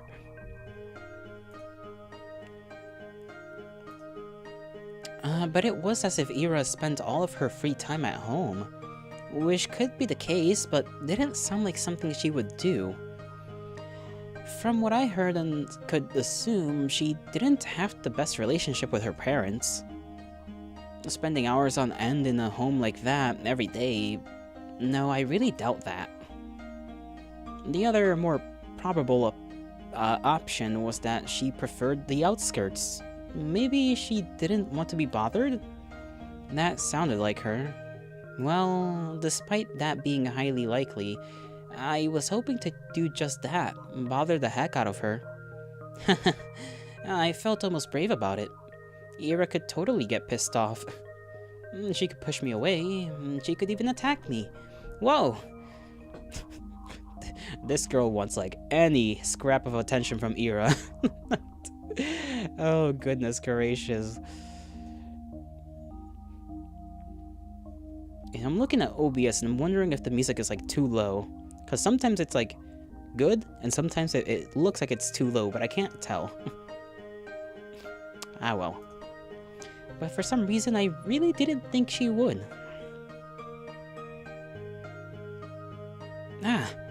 My breath halted. Oh, hey. Hi! The vents near the Research Institute expelled hot air. Nobody really goes here aside from the staff coming out for a smoke. I never ran into any, but the ground here is littered by cigarette butts, so that's a safe bet in my book. Why is Ira here of all places? Now she looks mad. Again? How many times can you buy into stupid pranks? They seriously sent you all the way here. What? No. I didn't get any letters after that. I'm just taking a stroll. A stroll? Here? Yes. Okay. Ira's first assumption is they sent you on a fucking scavenger hunt. Those fools. How could you fall for this again? She does care in her own way. Ira gives me an incredulous look. And do you, like, smoke? No, I don't. Why? It's a smoking area. Yes. I know that. You wanna try then? What? Smoking? No, thank you. Okay. She shrugs. Blah. Awkward start. I can't let it end here. I need to just... And what about you, Ira? What about me? Why are you here? Were you at the Institute? Yeah. Something like that. Something like that? My mom works here. She forgets her lunch sometimes. Oh. Oh! You bring her lunch? That's what I said. That's so sweet! Huh? I mean, it's really nice you look out for your mom. It's whatever. It's not. I know it's not. With all I've heard about her family, the fact that she still goes out of her way like that, it's really amazing. The thought of doing something like that for my parents has never crossed my mind. I mean, if I were told to deliver something, I would. But Ira's different. She wouldn't do something just because she was ordered to. She'd have to really care about it. Crap. That proves it. Ira and I weren't cut from the same cloth. When I spend my days looking for excuses to stave off the minute I have to come home, Ira is cooking, packing lunch, and carrying it to the edge of town. And that goes against everything I've heard. But it makes so much sense. And that's why I never see her on the street. And that's why she doesn't have time to visit at the cafe. That's why she doesn't idle away at the community center. And that's why she's such a caring person. And that's why I'm such a piece of trash. Whoa. Relax. That took a turn. No. She only said her mom forgets her lunches sometimes. Lunches are prepared in advance. It doesn't take long to get to the Institute, even if you walk from the other side of town. Yes, that's true. She'll still have plenty of time to spare. This doesn't work. This explanation doesn't work.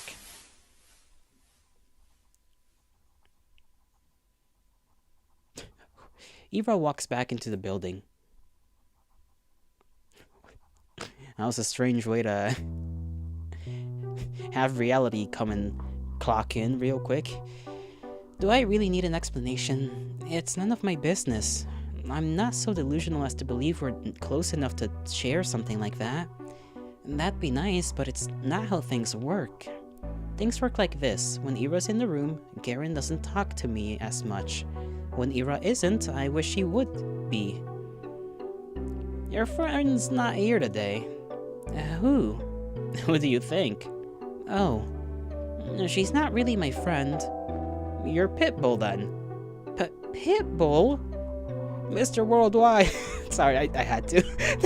That's just first thought in my fucking mind. Oh, gods above, have mercy on me. Hey, that's spot on. You can't make a harmless joke around that shit without her throwing a conniption fit. It's annoying as shit. they think we're friends? Well, not really, but looks like they've picked up on it. On Ira reacting like that to me because to me being used as a laughing stock. So it wasn't just me. It's not just my wishful thinking? That's nice to hear. Even if I still don't know for sure, it's the most comforting thing I've heard out of Garen's mouth to date. At least she barely shows up. Yeah, they'll probably kick her out before New Year's with that attendance record. Good riddance. That's right. Ira can't possibly be meeting the minimal attendance requirements. I don't know about her grades, but... Wait, I don't think they can... Wait, I don't think they can expel her.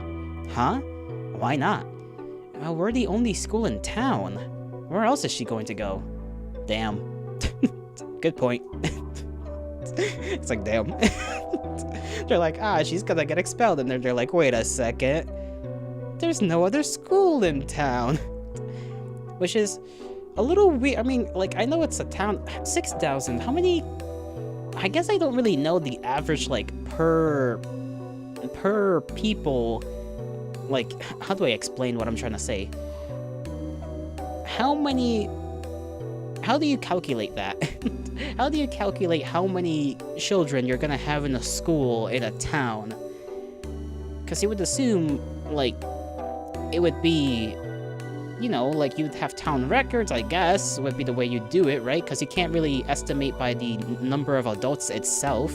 I guess you could theoretically do it by age bracket of adults, and the percentages, the average of, like, adults that have children, and therefore you can extrapolate the average amount of children you're gonna have in a town, so therefore you make a school based off of that amount? Maybe? I'm not sure how they do this. Usually they just make a school if it's needed. They did say that they had around 6,000 people in their town, so... How many children is that? I would assume it'd have to be at least, like... 500 kids, I guess, but this school is... I don't know what this school... If this is the only school in town, then that has to account for, like, their equivalent of, like, kindergarten, elementary school, middle school, and then high school, all in one school, so...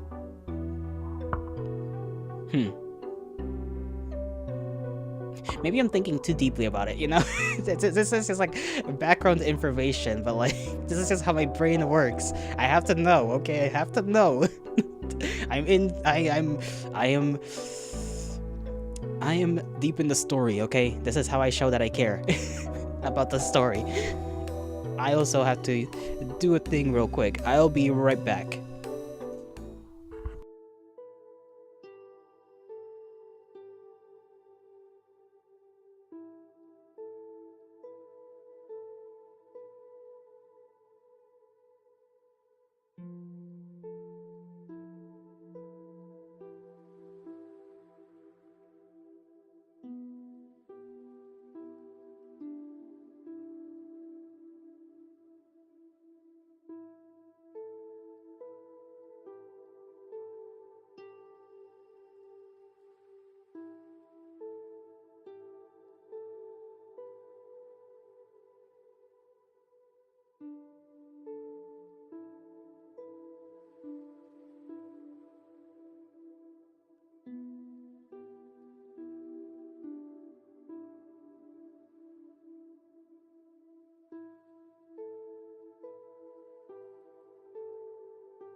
Alrighty, we're back. I ran out of coffee finally.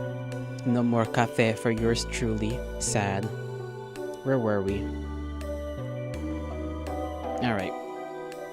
Phew. Well, our parents can just send her away. You mean to another town? Yeah. To a relative or something. What? No.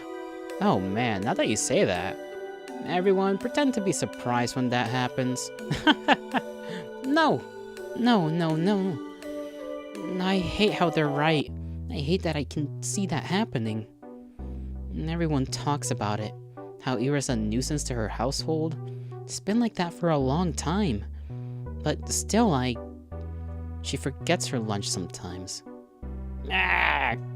That can't happen. No! It can't. It's not fair. They can't send her away. She can't go. She's so nice. She cares. She does. Maybe not for me, but for her family? Why would they send her away? That's just too cruel. They can't do that. If they do, then it will be over. If they do, then I won't... We just started. And I don't know what. And I can't even call it talking. I don't know what it is, but that doesn't matter. Even if she just tolerates me, even if she doesn't want anything to do with me, I don't care. This can't happen. This physically cannot happen. Quite attached to her, huh? I raise my head and look out through the window. The snow is falling lightly on the yard. The dark pine branches sway under its weight. The long, gray clouds glide placidly across the tundra. Far past the fences, past the mountain range, so far away that I can't picture it. So far that my mind circles twice around the earth and comes back to the spot I'm sitting in. This world is way too gentle. It's been too kind to an ungrateful brat like me. So if I've earned this world's good graces, why can't a person much more deserving do the same? What does a person like that have to do? And is there anything that I can do? ... The bird flies past the window. Ida? What? I'm really using up all my luck these days. Ira sits smoking on the girl's bathroom, just like she did when I first talked to her. Snowflakes blow into the room and stick in her hair. It's gotten colder. Maybe you shouldn't sit so close. I know you don't like going to class as much, but you can really get kicked out like that. Is that why you came here? To tell me that? I know that. I'm not stupid. I don't think you are. Do you just really not care? Everyone says that you'll get sent away, that your parents will send you to live with a relative. Is that true? Probably, yeah. Of course it's true. I knew it was true when I asked the question. Maybe if you just cleaned up. If you stop skipping now, then maybe you won't have to go. And if you're having a hard time with studies, I can help. We could go to the library or something, and then there's 1 month left. And it's not gonna work. I get it. My voice is shaking.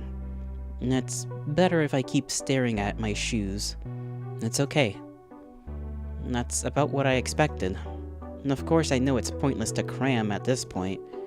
It was just an excuse, a selfish ploy to get some scraps of Ira's time before she goes. I wonder, did I do the same when Tosia moved away? It's only been 3 years. But now that I think back to it, it's all so hazy. I was a very different person then, I'm sure. At least I probably didn't humiliate myself like this. Hey. Thanks. Uh, no, I didn't do anything. It was a dumb suggestion. It was nice of you. Nice. Right. She doesn't know. She thinks I'm doing this out of the kindness of my heart. It's just not fair. She really is too good of a person. Are you not going to the toilet? Oh, actually, since you're here, have you seen someone hiding a diary nearby? Diary? Yes. You know, the one used for classes. The one we use for classes. Maybe you've seen something like that lying around? Ira's expression darkens. Don't worry, we were just playing a game. I guess the guys got a little carried away. I've checked the whole class in the corridors. It's probably somewhere really obvious, but I'm just no good at that kind of stuff. When I hid Igor's pencil case, they found it right away. She throws the cigarette butt out the window and hops off the windowsill. Oh boy. She's going to war again. Without saying a word, Ira storms past me, but I grab onto the edge of her dress just as she's about to leave. Wait! I said it's fine. We were playing a game. Really. Please, don't get into more trouble because of me. I wasn't going to. Huh? I have an idea where it is. It was Garen, right? Oh, Shurikov. No, Shurikov. The same difference. She walks out the corridor. I tag behind. I'm not sure what place Ira has in mind, but it becomes immediately clear when she makes a sharp turn to the right. Wait, serious? She swings the door. She swings open the door to the boys' restroom and loudly marches in. Gah! Some poor guy stumbles out, almost colliding with me. Sorry. We're sorry. He turns and shakes his head at me in disbelief. I mean, what's there to say? I follow Ira to the bathroom. The smell is so much worse than this one. I look around to see Ira's hand reaching above one of the stalls. There it is. My diary. Right by the tiny window at the top. Mini window. You know, now that I think about it, this is gonna be such a weird tangent to go on, and I'm sorry. I genuinely don't ever think I've been in a bathroom that has had one of those tiny windows at the top. Like, you know the ones I'm talking about. I don't, like, in my entire existence, I don't think once there has been a restroom I've been in that has had one of those windows, and that kind of bothers me. I don't know why. It feels like those kinds of bathrooms are fake. Like, they don't actually exist. And I know that's stupid, because they obviously do. But, like, I've never been in one that has the tiny little window at the top. Never ever. So it feels like I'm being gaslit. I don't know. Alright, tangent over. Ira steps on the toilet bowl. Please be careful. I'm fine. She grabs onto the flush tanks secured way above. Then, using it as an anchor, she reaches for the windowsill. Catch. Pap! I clasp the diary in my hands. It's really been here all along. I look up at Ira, who's now awkwardly trying to get down. Wow, thank you. Yeah. Ow. What? Bam! Ira almost loses her balance, but jumps just in time. The bowl makes a loud clang as she hops off. Whoa. Are you okay? Yeah. Let's get out of here. You think it's broken? I don't know, I didn't see anything. Huh? But why would I be in the men's toilet? Gross. So true. I see.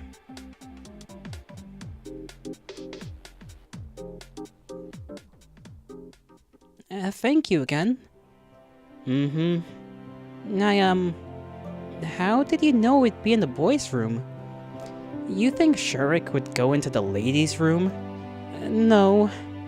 I suspected they put it there. I just didn't have the courage to enter. Just deadpan. You can't keep doing this. I know. I should have checked there from the start, instead of running around the whole school like a... No, you can't keep going along with it. It was just a game. It wasn't. No, really. We were just playing around. Bullshit. Exclamation point. You know damn well what they were doing. They're not your friends. I never said they were. Then why don't you tell them to piss off? For once in your life. I can't. You like being a victim that much? Angry. It won't get any better if you keep doing this. It'll only get worse. It's not that bad, and I wouldn't...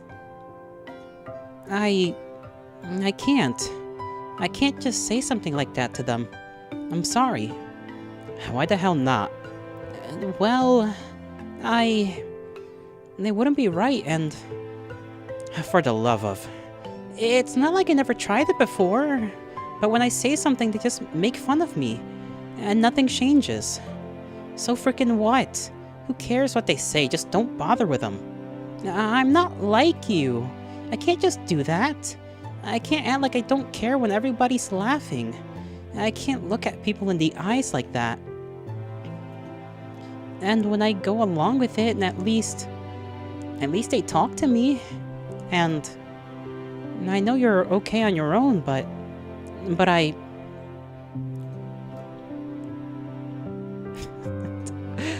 Jesus, poor gal. This makes me so sad. So what's your plan? Huh? And that's it? You're gonna spend the next 3 years like that? Seriously. She exhales sharply. She doesn't even look annoyed anymore. I get that. I'm also disappointed in myself. Asia? Yes? You know I'm leaving soon. That's right. I understand what she's getting at. The unspoken rule Garen and his friends have been sticking to, holding themselves back when Ira's around. The real cowardly reason I'm so terrified of her going away. I don't know what to do. Why can't I stop? The hand she's been dealt is much worse than mine, but here I am, whining and clinging to her like a leech. And I should be the one helping. I should be the one telling Ira to get her act together, and yet I can't think of a single thing to give her. Write me a poem. Huh? A poem. Why? What kind of question is that? She's got a little blush on her face. Because I like them. Oh, really? You like them? You liked my poems? Why else would I ask? Thank you very much. I mean, yes, of course. I'll write one. Do you want it to be out about something, or maybe in a specific meter? I don't know anything about poems. I think it's meter. Probably. I don't care. Anything. Alright. I'll think of something then. I'll try. Yeah. You do that. Ira checks her wristwatch. I gotta go. See you around, I guess. Already? Yeah, alright. See you around. She waves her hand and leaves. I watch her walking down the empty corridor.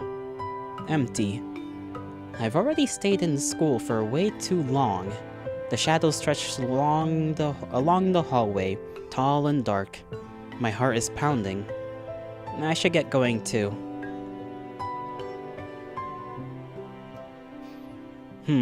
I wonder when we're gonna get to the part where they both last saw each other. Because this is all basically preamble. Like, in a sense, it's kind of like a, yeah, like a preamble so that we get to know why. Why she's concerned, I guess is the right word, about Ira and what may have happened and why she's so flip-floppy in her brain. we still haven't gotten back to, what happened after she just gets dragged away, which is a little funny. Holy moly. My life didn't exactly change. I went to school the same way. I sat through the lessons, then went to the store, then to the library or for a walk, and then it got dark, I headed home, day after day.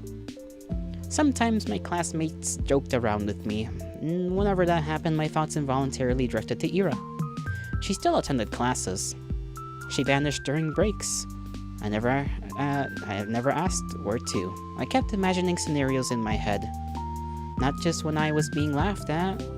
I did it when I was walking home from school or to the store or just wandering the streets killing time. I kept thinking about how funny it would be if I bumped into Ira. I thought how interesting it would be if we talked. I even tried to stay out longer. I started to take new routes. And as naive as it was to behave that way, I kept doing it. Interesting little statues there. No? Ira! Hi! What are you doing here? Ira pointed to her cigarette. Oh no, I mean, what are you doing at the center? I came to return some books. Oh. So you go to the library. What were you reading? Stuff. You don't want to say? You won't like it. Huh? Why not? Ira looks like she's really weighing down the pros and cons of exposing her to me to her taste in literature. Did she read something she shouldn't? Naughty, naughty, you can't do that. Or I guess you can. Who gives a shit? Maybe she thinks it's too dark or crass for someone like me. That's kind of unfair though, isn't it? The other week I finished The Plague by Camus. Never read it. It's about a physician trying to save a town from an epidemic. It's very visceral, but I enjoyed it a lot. Not sure I agree with the message though. Yeah? What was it? It was, basically it's that evil is an inherent part of life. You can try warding it off, but it'll never be for good. And even if you do good things in times of crisis, there will always be some greater force spiking your guns. Yeah, sounds about right. Huh? I guess there are some okay people in the world, but there's a lot of dirtbags. There's a lot more dirtbags. Really? And that's a pretty depressing way to look at it. That's how it is. I don't know if I agree. At least I've never met someone I'd call a dirtbag. That's because you're unwilling to call people a dirtbag. It's not that you haven't met them, you're just not willing. You serious? Garen's right there. See, me and Ira are on the same page. Garen? Well, he's not that bad. Uh-huh. Really, I don't think he means it. I'm sure everyone is trying the best they can. Most people wouldn't want to cause anyone pain, right? I actually, I think that's something Camus and I can agree on. Yeah, right. If everyone's so nice, where's all the greater evil coming from? You think it's some natural phenomenon? No, of course not. There are things we perceive as painful in the moment, and there are really horrible, awful things happening every day. But I don't think it's right to call them evil. Evil's intentional. Those things don't come from bad intentions. Sadness, loneliness, misunderstanding, fear. But not evil. There was this famous judge, Dionysus something, from ancient Greece, I think. Anyway, he said evil is not a being, for if it were, it wouldn't be totally evil. Evil has no place among being. Okay. So Hitler's not evil? What kind of conversation? Eh? That's a rather extreme example, but it's not like he was born that way, was he? I mean, it wasn't his natural quality, I don't think. So, the point still stands. He grew up and became evil as hell. Evil exists. It's freaking everywhere. Just because there's a reason for it doesn't make it better. Of course not. I just don't like when it's described as something omnipresent. Omni what? Omni-man. Why did I say that? It's like... It doesn't matter. What I'm trying to say is... We aren't born with some big evil force inside us. I doubt the universe is any different. What? The universe ain't a person, of course it's different. Well, yes, it's not, I know that, but it is a kind of being, right?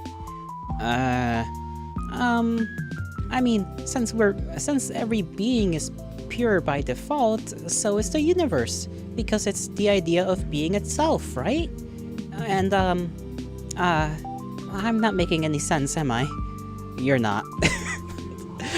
Yes, philosophical meanderings be like... This is just every philosophical discussion ever. I'm not making much sense, am I? You're not making sense unless you're convincingly making sense. Which is to say, unless you sound convincing, is what I meant to say. I just like to... Well, I don't like to mingle my words, I just do it because I'm stupid. But listen, if she would have just said it with more confidence, it would have made sense. But she's not that confident, so it doesn't make sense. That's how every philosophical thing ever makes sense. It's just dudes or gals saying some shit that kinda doesn't matter, and then just being enough confidence about it that people are like, yeah, I get it. Sorry. It's whatever. Not about what I'd expect. What does that mean? You're weird. You say weird things. For a second I feel a lump rising in my throat, but then I realize something. Ira doesn't look annoyed with me. In fact, it's like she's not repulsed by me at all. I don't really get it, but it must be nice being able to think that way.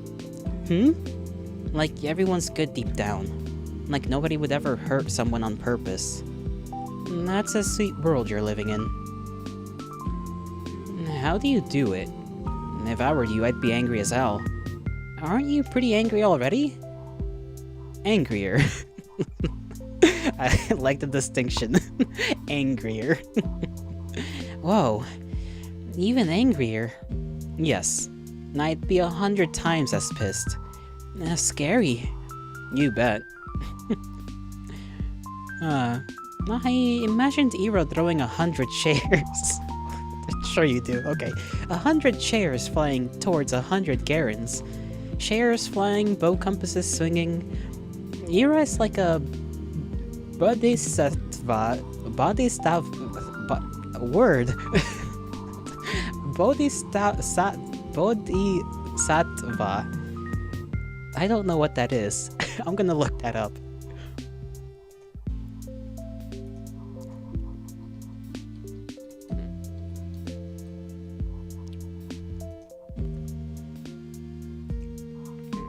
Oh, how was it spelled again?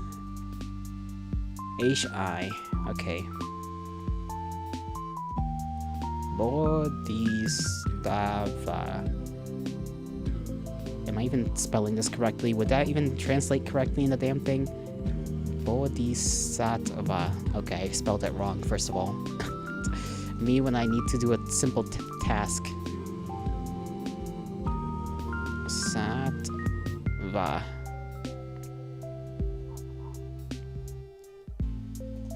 Bodhisattva. Bodhisattva. Bodhisattva. Okay, it's not gonna translate. Damn it! Google has failed me again! Oh well. It is what it is. Dozens of hands, half are for holding furniture, half for holding stationery. A halo of chairs and compasses. A halo drawn with a compass. Every new compass draws another halo. 100 times more compasses, 100 times more halos. Is a Bodhisattva like a one of those, like, actually, now that I think about it, that might be a thing, not a word.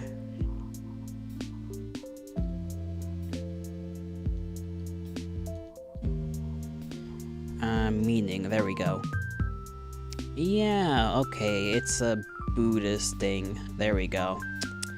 A enlightened being who, out of compassion, forgoes nirvana in order to save others. That's what it is.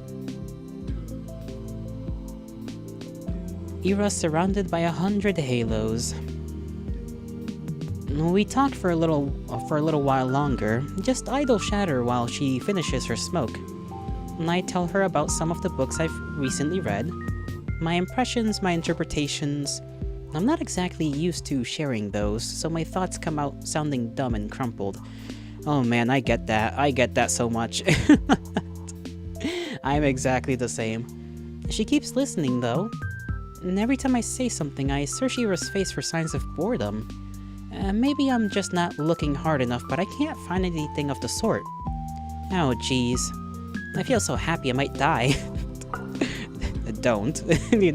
Don't perish. I gotta go. She puts out her cigarette butt. Oh. Really? Yeah, plans. I understand. But, some of those novels sounded kinda interesting. I'll check them out if I don't forget. If I don't forget, that's me, also. These two gals are just me. They're just me in different ways. Except I always forget. She probably doesn't forget. They both seem smarter than me, so they probably don't forget about anything.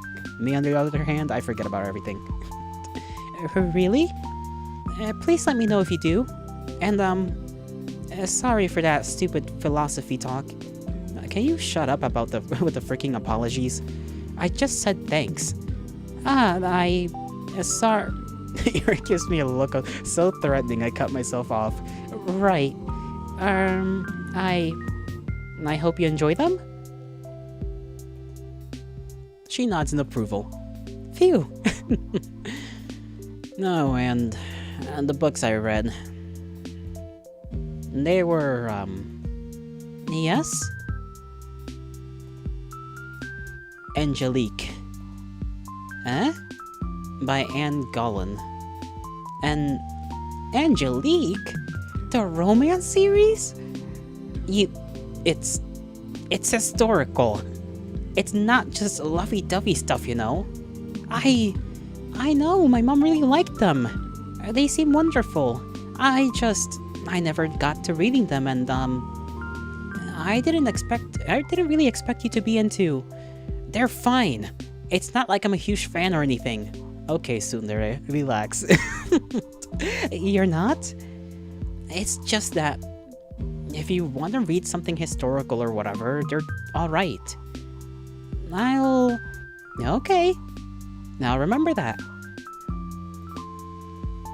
She's reading smut! I'm joking. Ira looks like she's about to say something else, but then turns on her heels and stops away. See you. Yes, see you around. Ira disappears down the street. There she goes again. My body leans against the frigid wall. My legs are weak. We talked. Ira and I really talked. I never would have guessed. It was even nicer than I imagined. And I had no idea. She likes books like that, huh? Ira likes novels like that. It's so wonderful. It's really, really wonderful. Every new thing I learn about her is more wonderful than the last. I need to meet with her again. I want to talk more. Maybe next time she'll tell me a little more about herself. It kind of feels like I hogged the entire conversation now that I think back to it. And that was really self-centered of me. Next time, I'll have to ask Ira more questions. I'll ask her more about the books she likes. Maybe we could talk about movies? I wonder what her favorites are. Does she also like romance films? That would be cute. I really prefer detective films, but I really enjoy all kinds of movies, so if she wanted to watch something, maybe we could even go to the cinema? That could be so much fun. It's been a long time since I've gone there, and I need to see her again. And she said the two of them weren't friends. Come on now.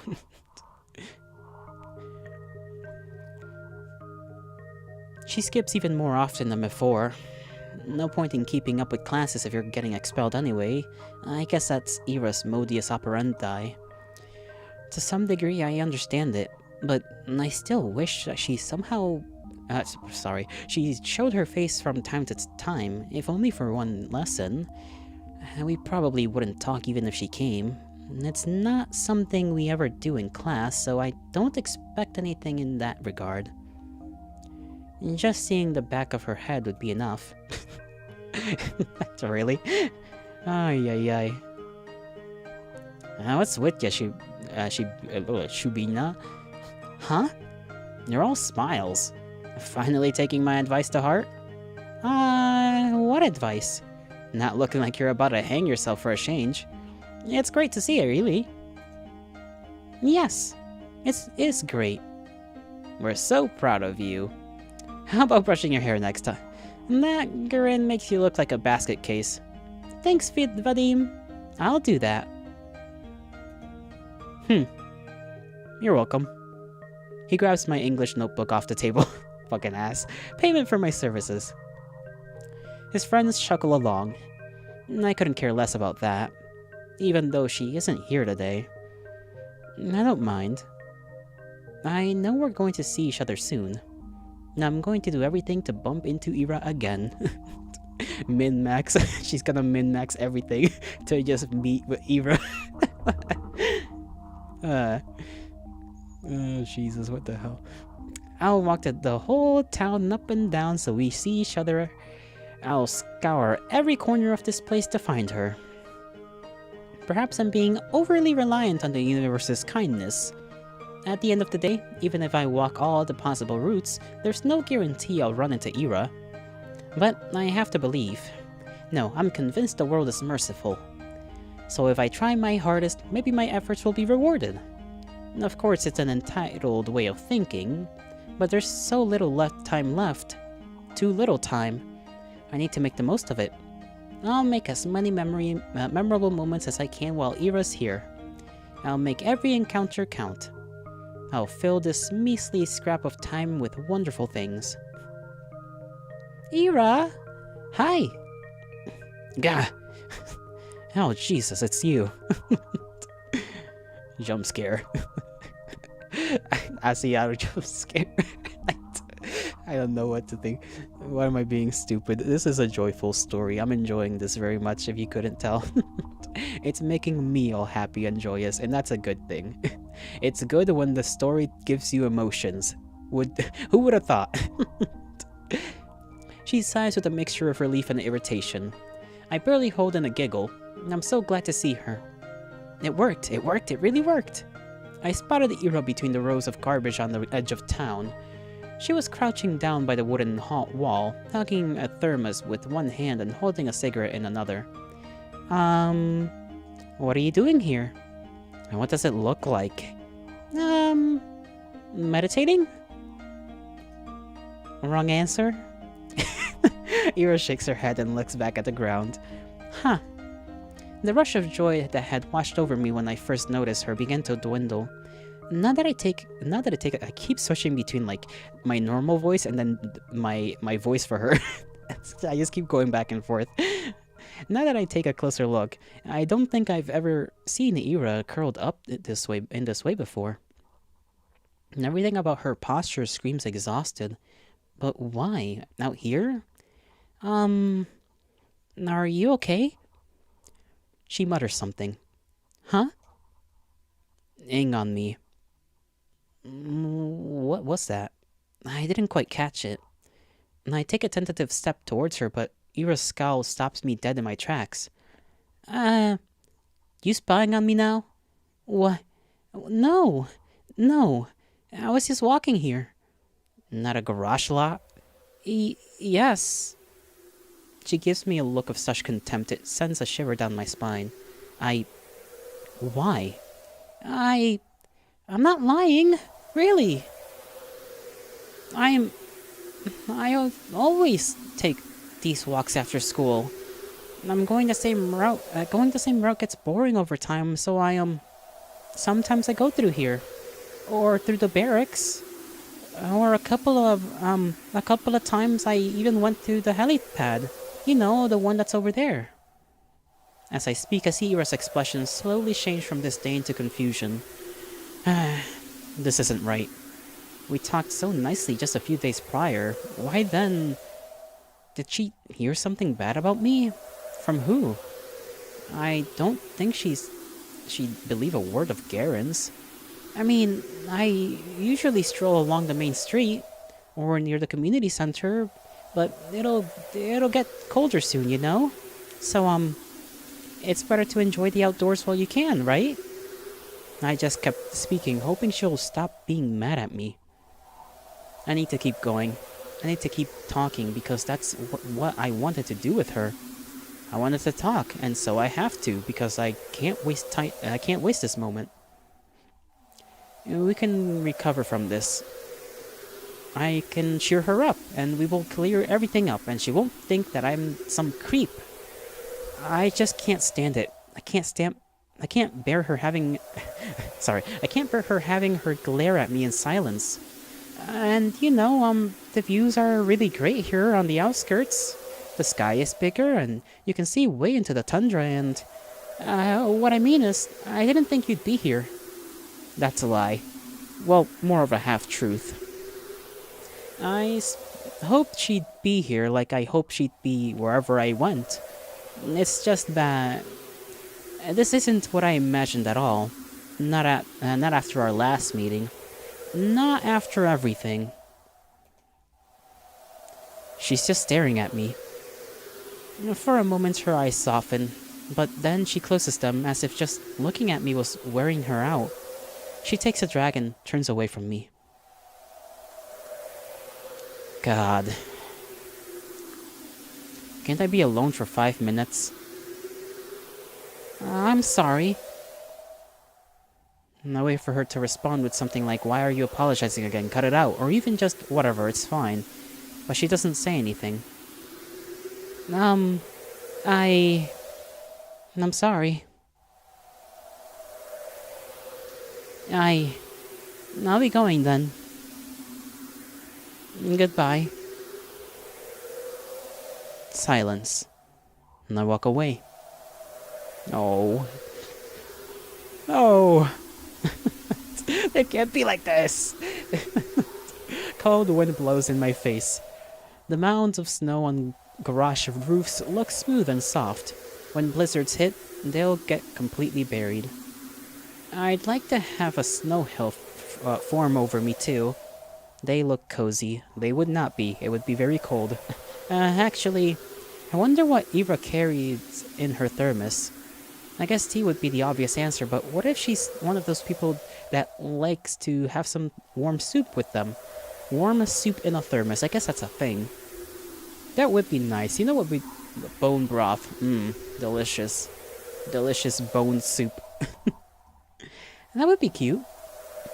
I should have asked her about it. She didn't seem in a talking mood, girl. I'm gonna be honest with you. And I feel like I'm going to cry. Oh. Not our precious gal.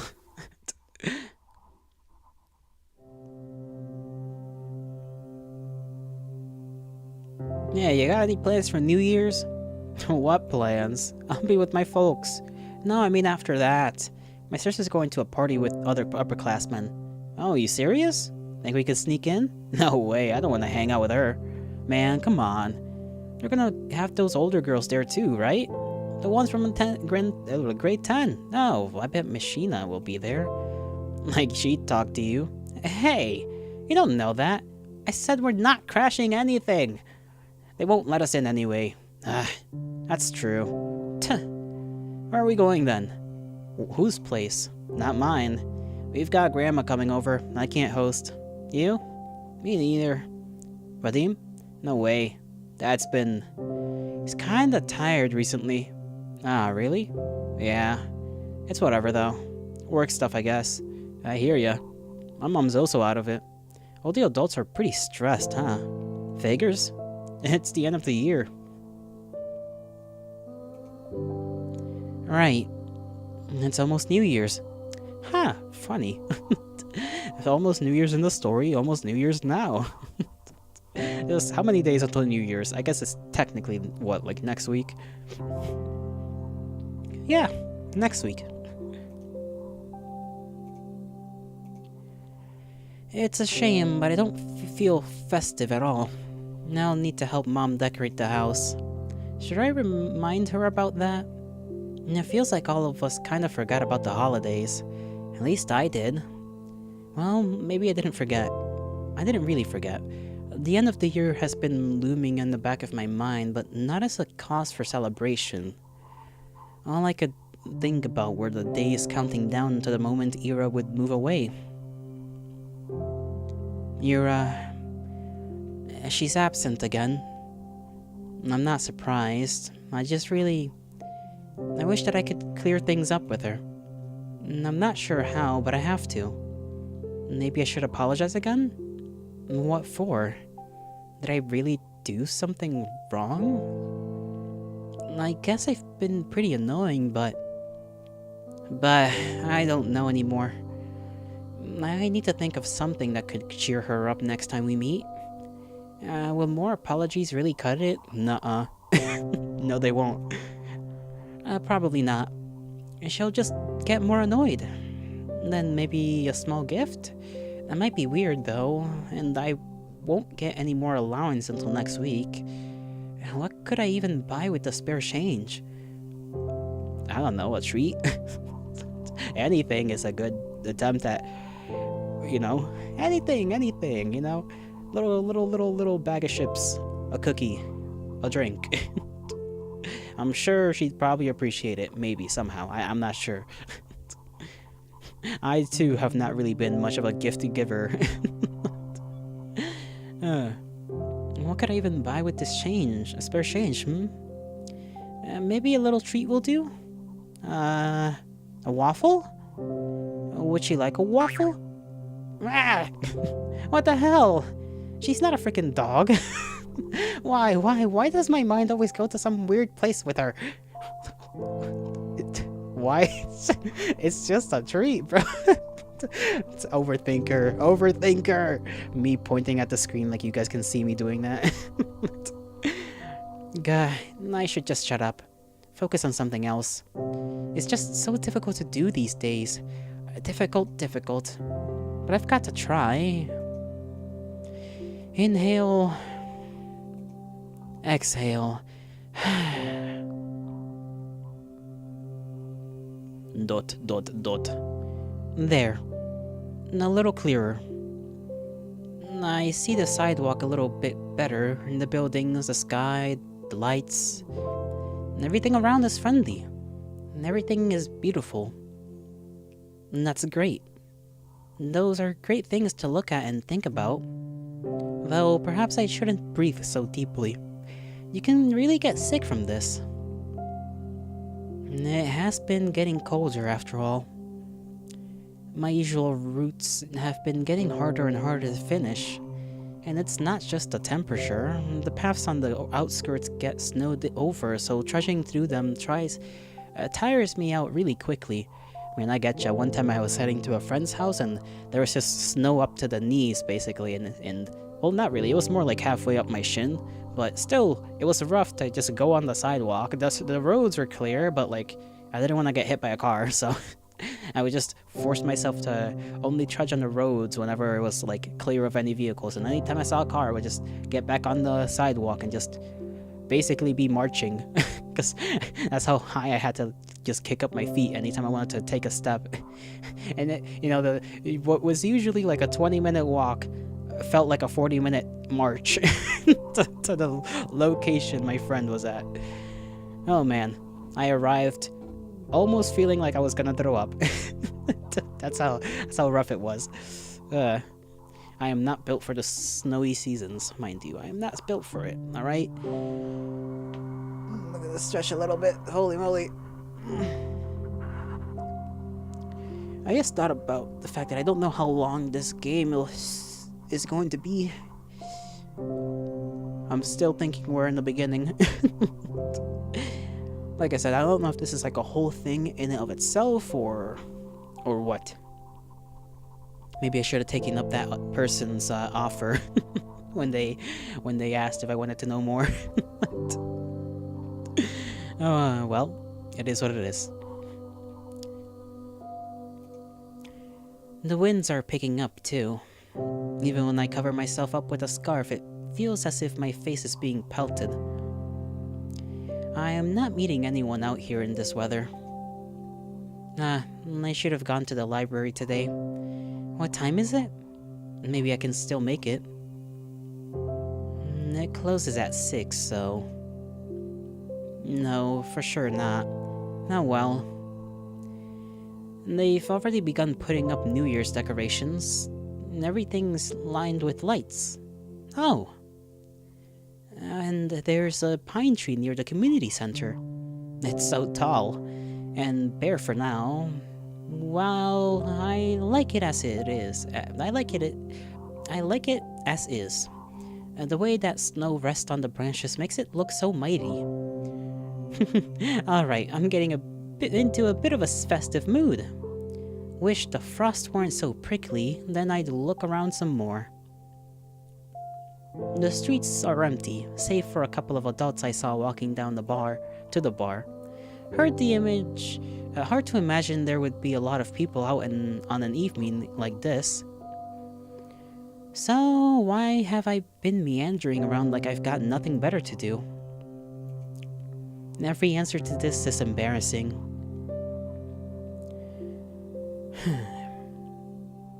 The inside of our apartment block is warm and muddy orange. There's no elevator, but then again, it's only 5 floors. I make my way upstairs. An idea is forming in my head. An obvious solution to the problem I've been having. Hi, Yuki. How are you doing?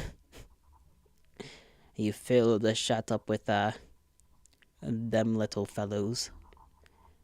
Vuik. That is not a word. You're making a pyramid. Oh, I see. It's like half a pyramid.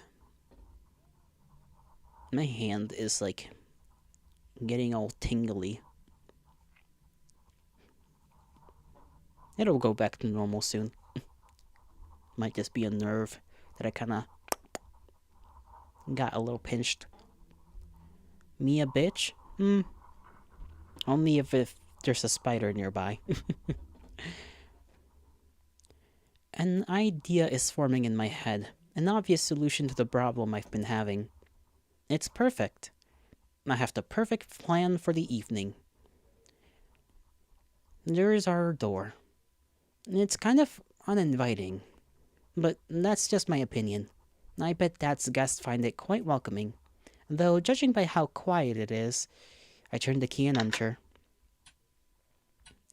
You listen to my voice and fall asleep. Okay, Yuki, you have a blessed one. May the gods bless you. May the stars shine in your honor.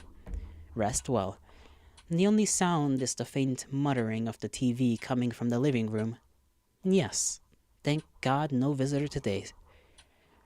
I hang my wet coat up to dry, take off my shoes, and quietly go down the corridor. Hi, Dad. Hello. I don't even stop to peek into the room. I won't see anything I haven't seen before. At least tonight seems like it will be calm. I wash my hands. When I exit the bathroom, I hear a soft voice from the kitchen. Out with friends again? Mm-hmm. Hi. Mom nods her head, staring in front of her. She's smoking again. I go in and open the window, then turn on the light. She squints from the sudden brightness. You want some tea? I'm setting the kettle. She shakes her head. I sit opposite her and wait for the water to boil. She's not saying anything, and neither am I. It's not awkward per se. I just pick at the oilcloth and swat away the smoke that occasionally drifts in my direction. We're both used to this kind of thing in our own way. Even so, I go to my room as soon as I fill up the teapot.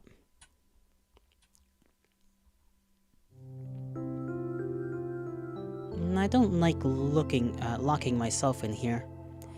I do it every time, and every time I'm swarmed with nasty thoughts. I can't even spend some time with your own mother.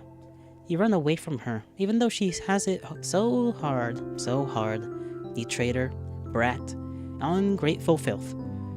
It's the kind of self-flagellation that goes nowhere. And I think that if I badmouth myself enough, I'll be forgiven? This happens every time and changes nothing. It's pointless, so I direct my attention elsewhere. What was I going to do? Alright! I pick up a pen and start flipping through my notebooks. Ira asked me to write a poem. Just thinking back to it makes me so giddy. She said it. She told me she liked it. Ira likes my poems. Nobody has ever said that to me before. Well, Tosia did. But that was years ago. That poem... the one that Garin read. What did she like about it? Maybe I should have asked. Where was I? That's it. Сырая черная земля.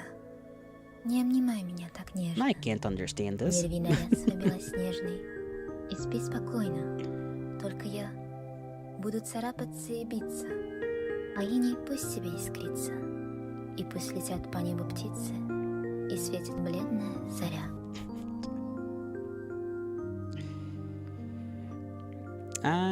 I see. Translation, thank goodness. Oh, damp black earth, do not hold me so tenderly. Do not tear your snow-white attire and sleep peacefully. I will scratch and I will beat, and frost will still glimmer, and the birds... Oh. Damn it! I was reading that. Oh well. I should have read faster. Gah, it's so lame. I can't blame them for laughing. If anything, Garin was too nice. But at least she liked it. For some freaking reason, Ira liked it, so maybe it's not all bad. Maybe I can make something worthwhile. At least worthwhile in Ira's ears. That's all I really need. She got angry at me the last time I saw her. I don't know why. I mess up a lot. I really mess up a lot. And I doubt she was a bad mood because of me. But I definitely didn't help. But now I will. And maybe if I do this, she won't be so mad anymore. I've been really trying since that day. The day she helped me with the diary, I mean. I've been trying, but I just can't get the words to flow right. Today, though, I really want to do this today. I think I can do it. Huh. I'm like a kid that only does their homework when their parents yell at them. Are you not? You know? I don't even know when she will show up to school again. Bumping into her on the street is a tough bet, especially with this weather. Well, I'll try anyway. I've got nothing to lose. What's the worst case scenario? Appreciating gorgeous scenery? No, heaven forbid. I'm going to enjoy this to hell and back. And when I hand that poem to Ira, then it will all be worth it.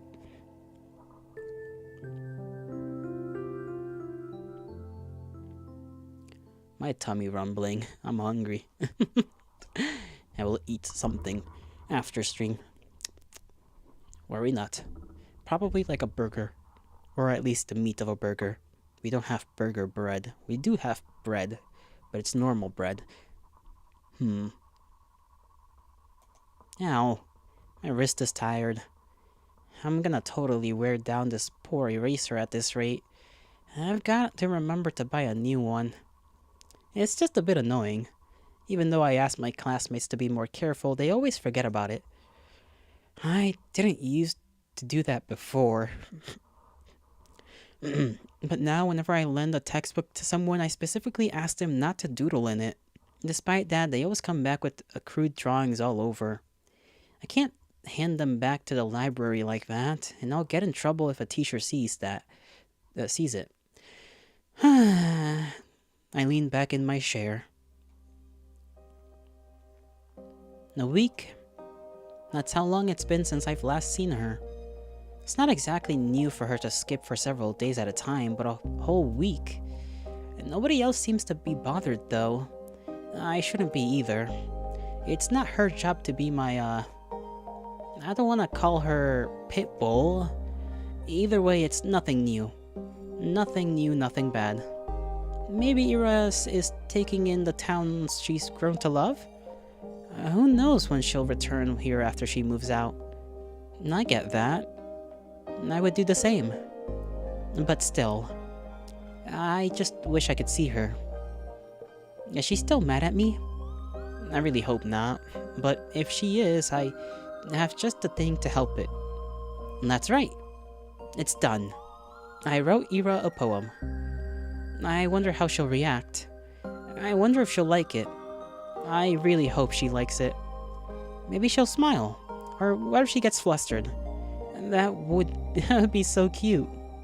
I want to see her make that face again. I keep walking around. I don't really expect to see her at this point. It just feels like a duty I need to fulfill. Like a soldier patrolling the streets. Whoa, that sounds pretty cool. And it's not like the weather is harsh all the time. Real colds will settle in a couple of weeks. And the wind can get annoying after a few hours, but aside from that, it's bearable. Ugh, that's the worst part, the wind during winter. Psh. I'd have to smack the wind god around a little bit to stop that chicanery. It's pretty. It's all good. The main road, the 2 residential streets, the community center, the helipad, the garages, the parking lot, the school, the stadium, the research center, the kindergartens. Well, I guess the kindergarten, well, I guess they are a separate thing, huh? The barracks, I've seen it all 1,000 times. Perhaps somewhere deep down I am a little tired of this view, but I can't hate it. And I can't pretend like I won't miss it when it ceases to exist. When I finish school, I'll go to university. I'll tell everyone I'm from Vorkuta, not Vorkuta 5. Because Vorkuta 5 does not exist. People from Vorkuta 5 do not exist. The ones outside will ask me something about Vorkuta, the real Vorkuta, and I'll answer with zero hesitation. If I couldn't do that, I wouldn't be allowed to leave at all. To leave Vorkuta 5, you have to deny its existence. I have to deny its existence no matter how much I want it to exist. I have to deny. I have to... I think I've... It's like an actual thing though, right? Like, the Soviets had like a couple of like secret towns around for like their little projects where they obviously needed a lot of people to like work on stuff, so they just made these little towns around, and it was sort of like a pseudo-military base, but kind of like more so a civilian base kind of thing. I think. I don't remember much about them though. It was just for whenever they were just working on random bullshit, I guess. But it's tough. So tough that I'm not sure I'll ever manage. Soviets? Yep, the Soviets. Soviets doing Soviet things. It is 1989. That's when the game takes place, so...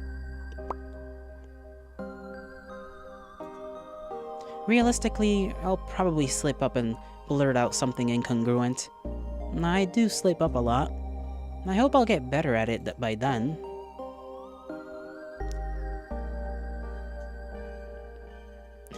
Red constructor, where, who, 1990 what? 1989. 1989. I think.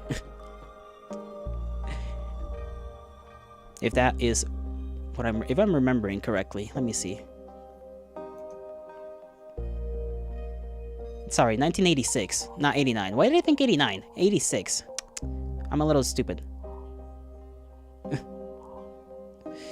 1986. Have I been saying 89 this entire time? My dumbass. 1986.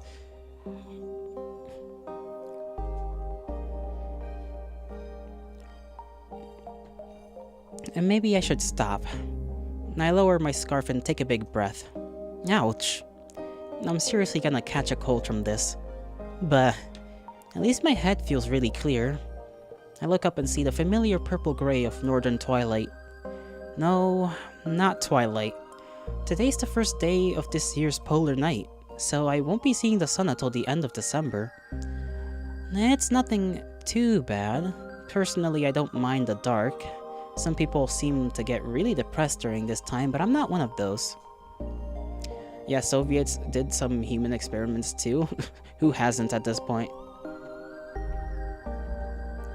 Oh, wrong button.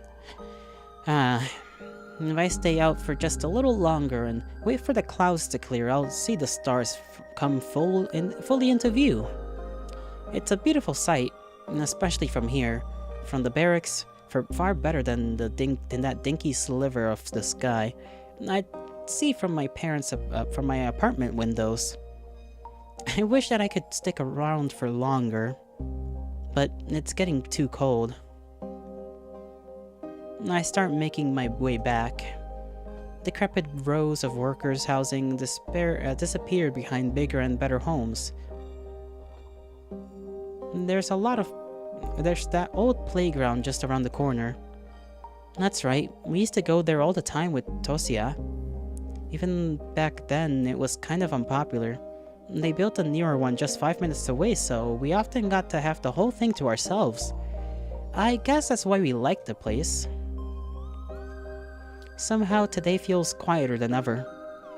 I can hear a faint clinking sound as the wind passes through those swing set chairs. Eh? I slow down. There's a figure sitting on the frozen merry-go-round. A drunkard? No, we don't have those kinds of people here. At least not out and about on the streets. And the frame doesn't seem like it belongs to a man either. I approach, gently making my way through the snow. My Valenki sinks into it with almost no resistance, almost zero sound. I don't know what the hell a Valenki is. A shoe? A type of boot, I imagine. When was the last time we've had snow this soft? I don't remember. Yeah? Okie dokie, thank you. But perhaps I've stopped noticing the crunch of ice under my feet. Perhaps it's me being too focused on the person I've now recognized. It's Ira. Oh, Jesus. What's wrong? Why are you crying? This is sad. Casually takes a screenshot after saying this is sad. Listen, it makes for good thumbnail material. She's hunched over, elbows on her knees, hood down despite the cold. Her hair is tangled, half wet from the snow. What is she doing out here? Smoking or... Huh. I stop a few meters away. Ira is letting out quiet, gasping sobs. Ira? She looks up fast, as if jolted awake. Her eyes and puffy face raw from wiping at it with her sleeves. There's a bit of snot on her upper lip. What do you want? I don't know how to answer. What do I want? And all I can think about is how I've never seen a person look so small. Ira swipes at her eyes again, then stands. She stumbles a little, trying to regain her usual posture. Your mother's name is Ira? Oh, goodness. What a coincidence. Maybe it is a common name. I wouldn't know, though.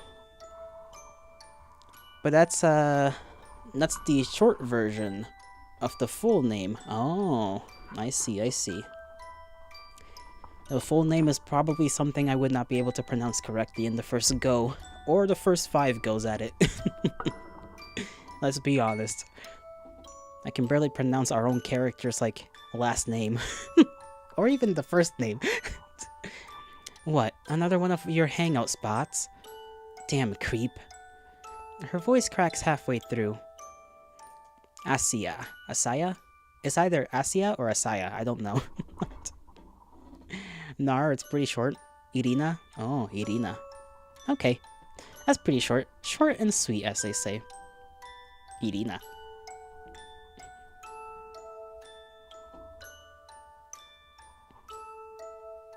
Dot dot dot. Well, enjoying the snow?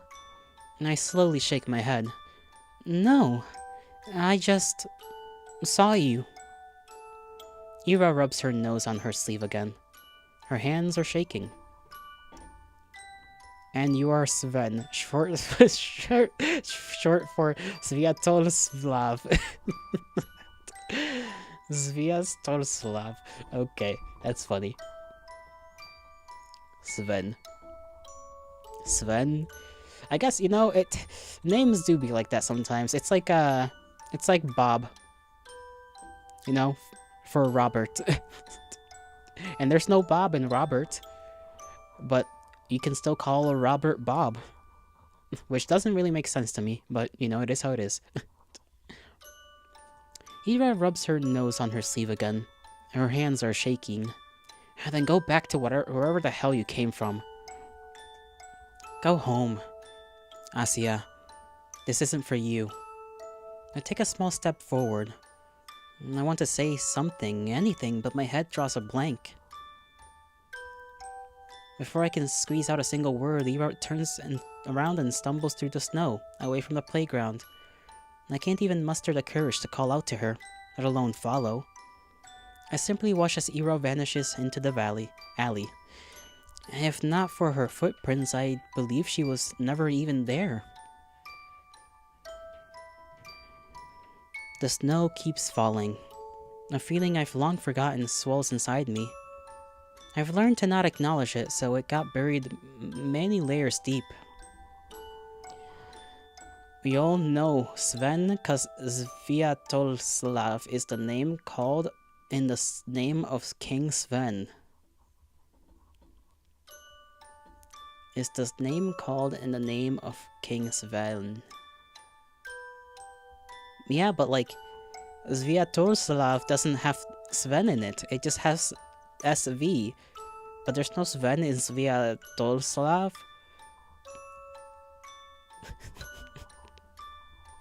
They're two different things. That was the point that I was making. Like, Robert doesn't have Bob, but people that are named Robert can go by Bob. Yeah, because Slav's dumb. It's not just a Slav thing. I think it's just a language thing in general. The hollow space inside my chest grows darker. The sky is full of pinpricks. The world is looking down on me, but not in the way other people do. It's kind and gentle, and I don't feel small under its gaze. Its eyes are pure and tender.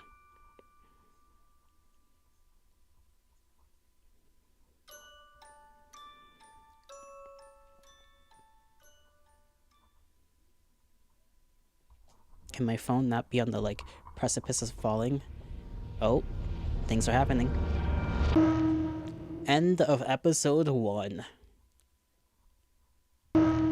Episode 2, Marina.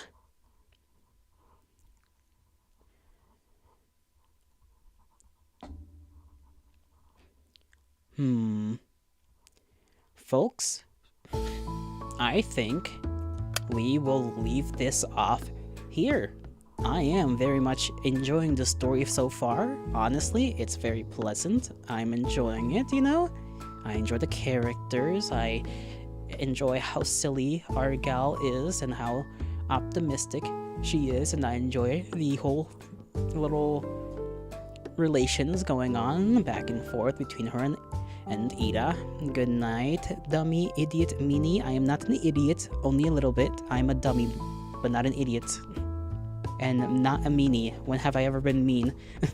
I don't know how many times weekly I will play this game. I'll figure that one out though. I'll figure that one out when we do our weekly, our weekly planning and whatnot. Let me see if we can raid anyone over on Purple Place. Let me see.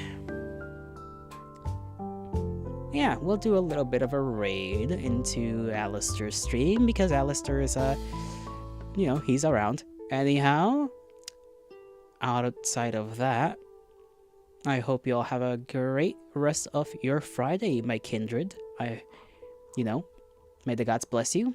May the stars shine in your honor. I'll see you all, whenever I see you. Tomorrow, I think we just watch more Hunter the Parenting, and then we'll watch some more lore on World of Darkness as well, because we only really have one episode left of Hunter the Parenting until whenever the next one comes out. Alright, take care of yourselves. Bye-bye.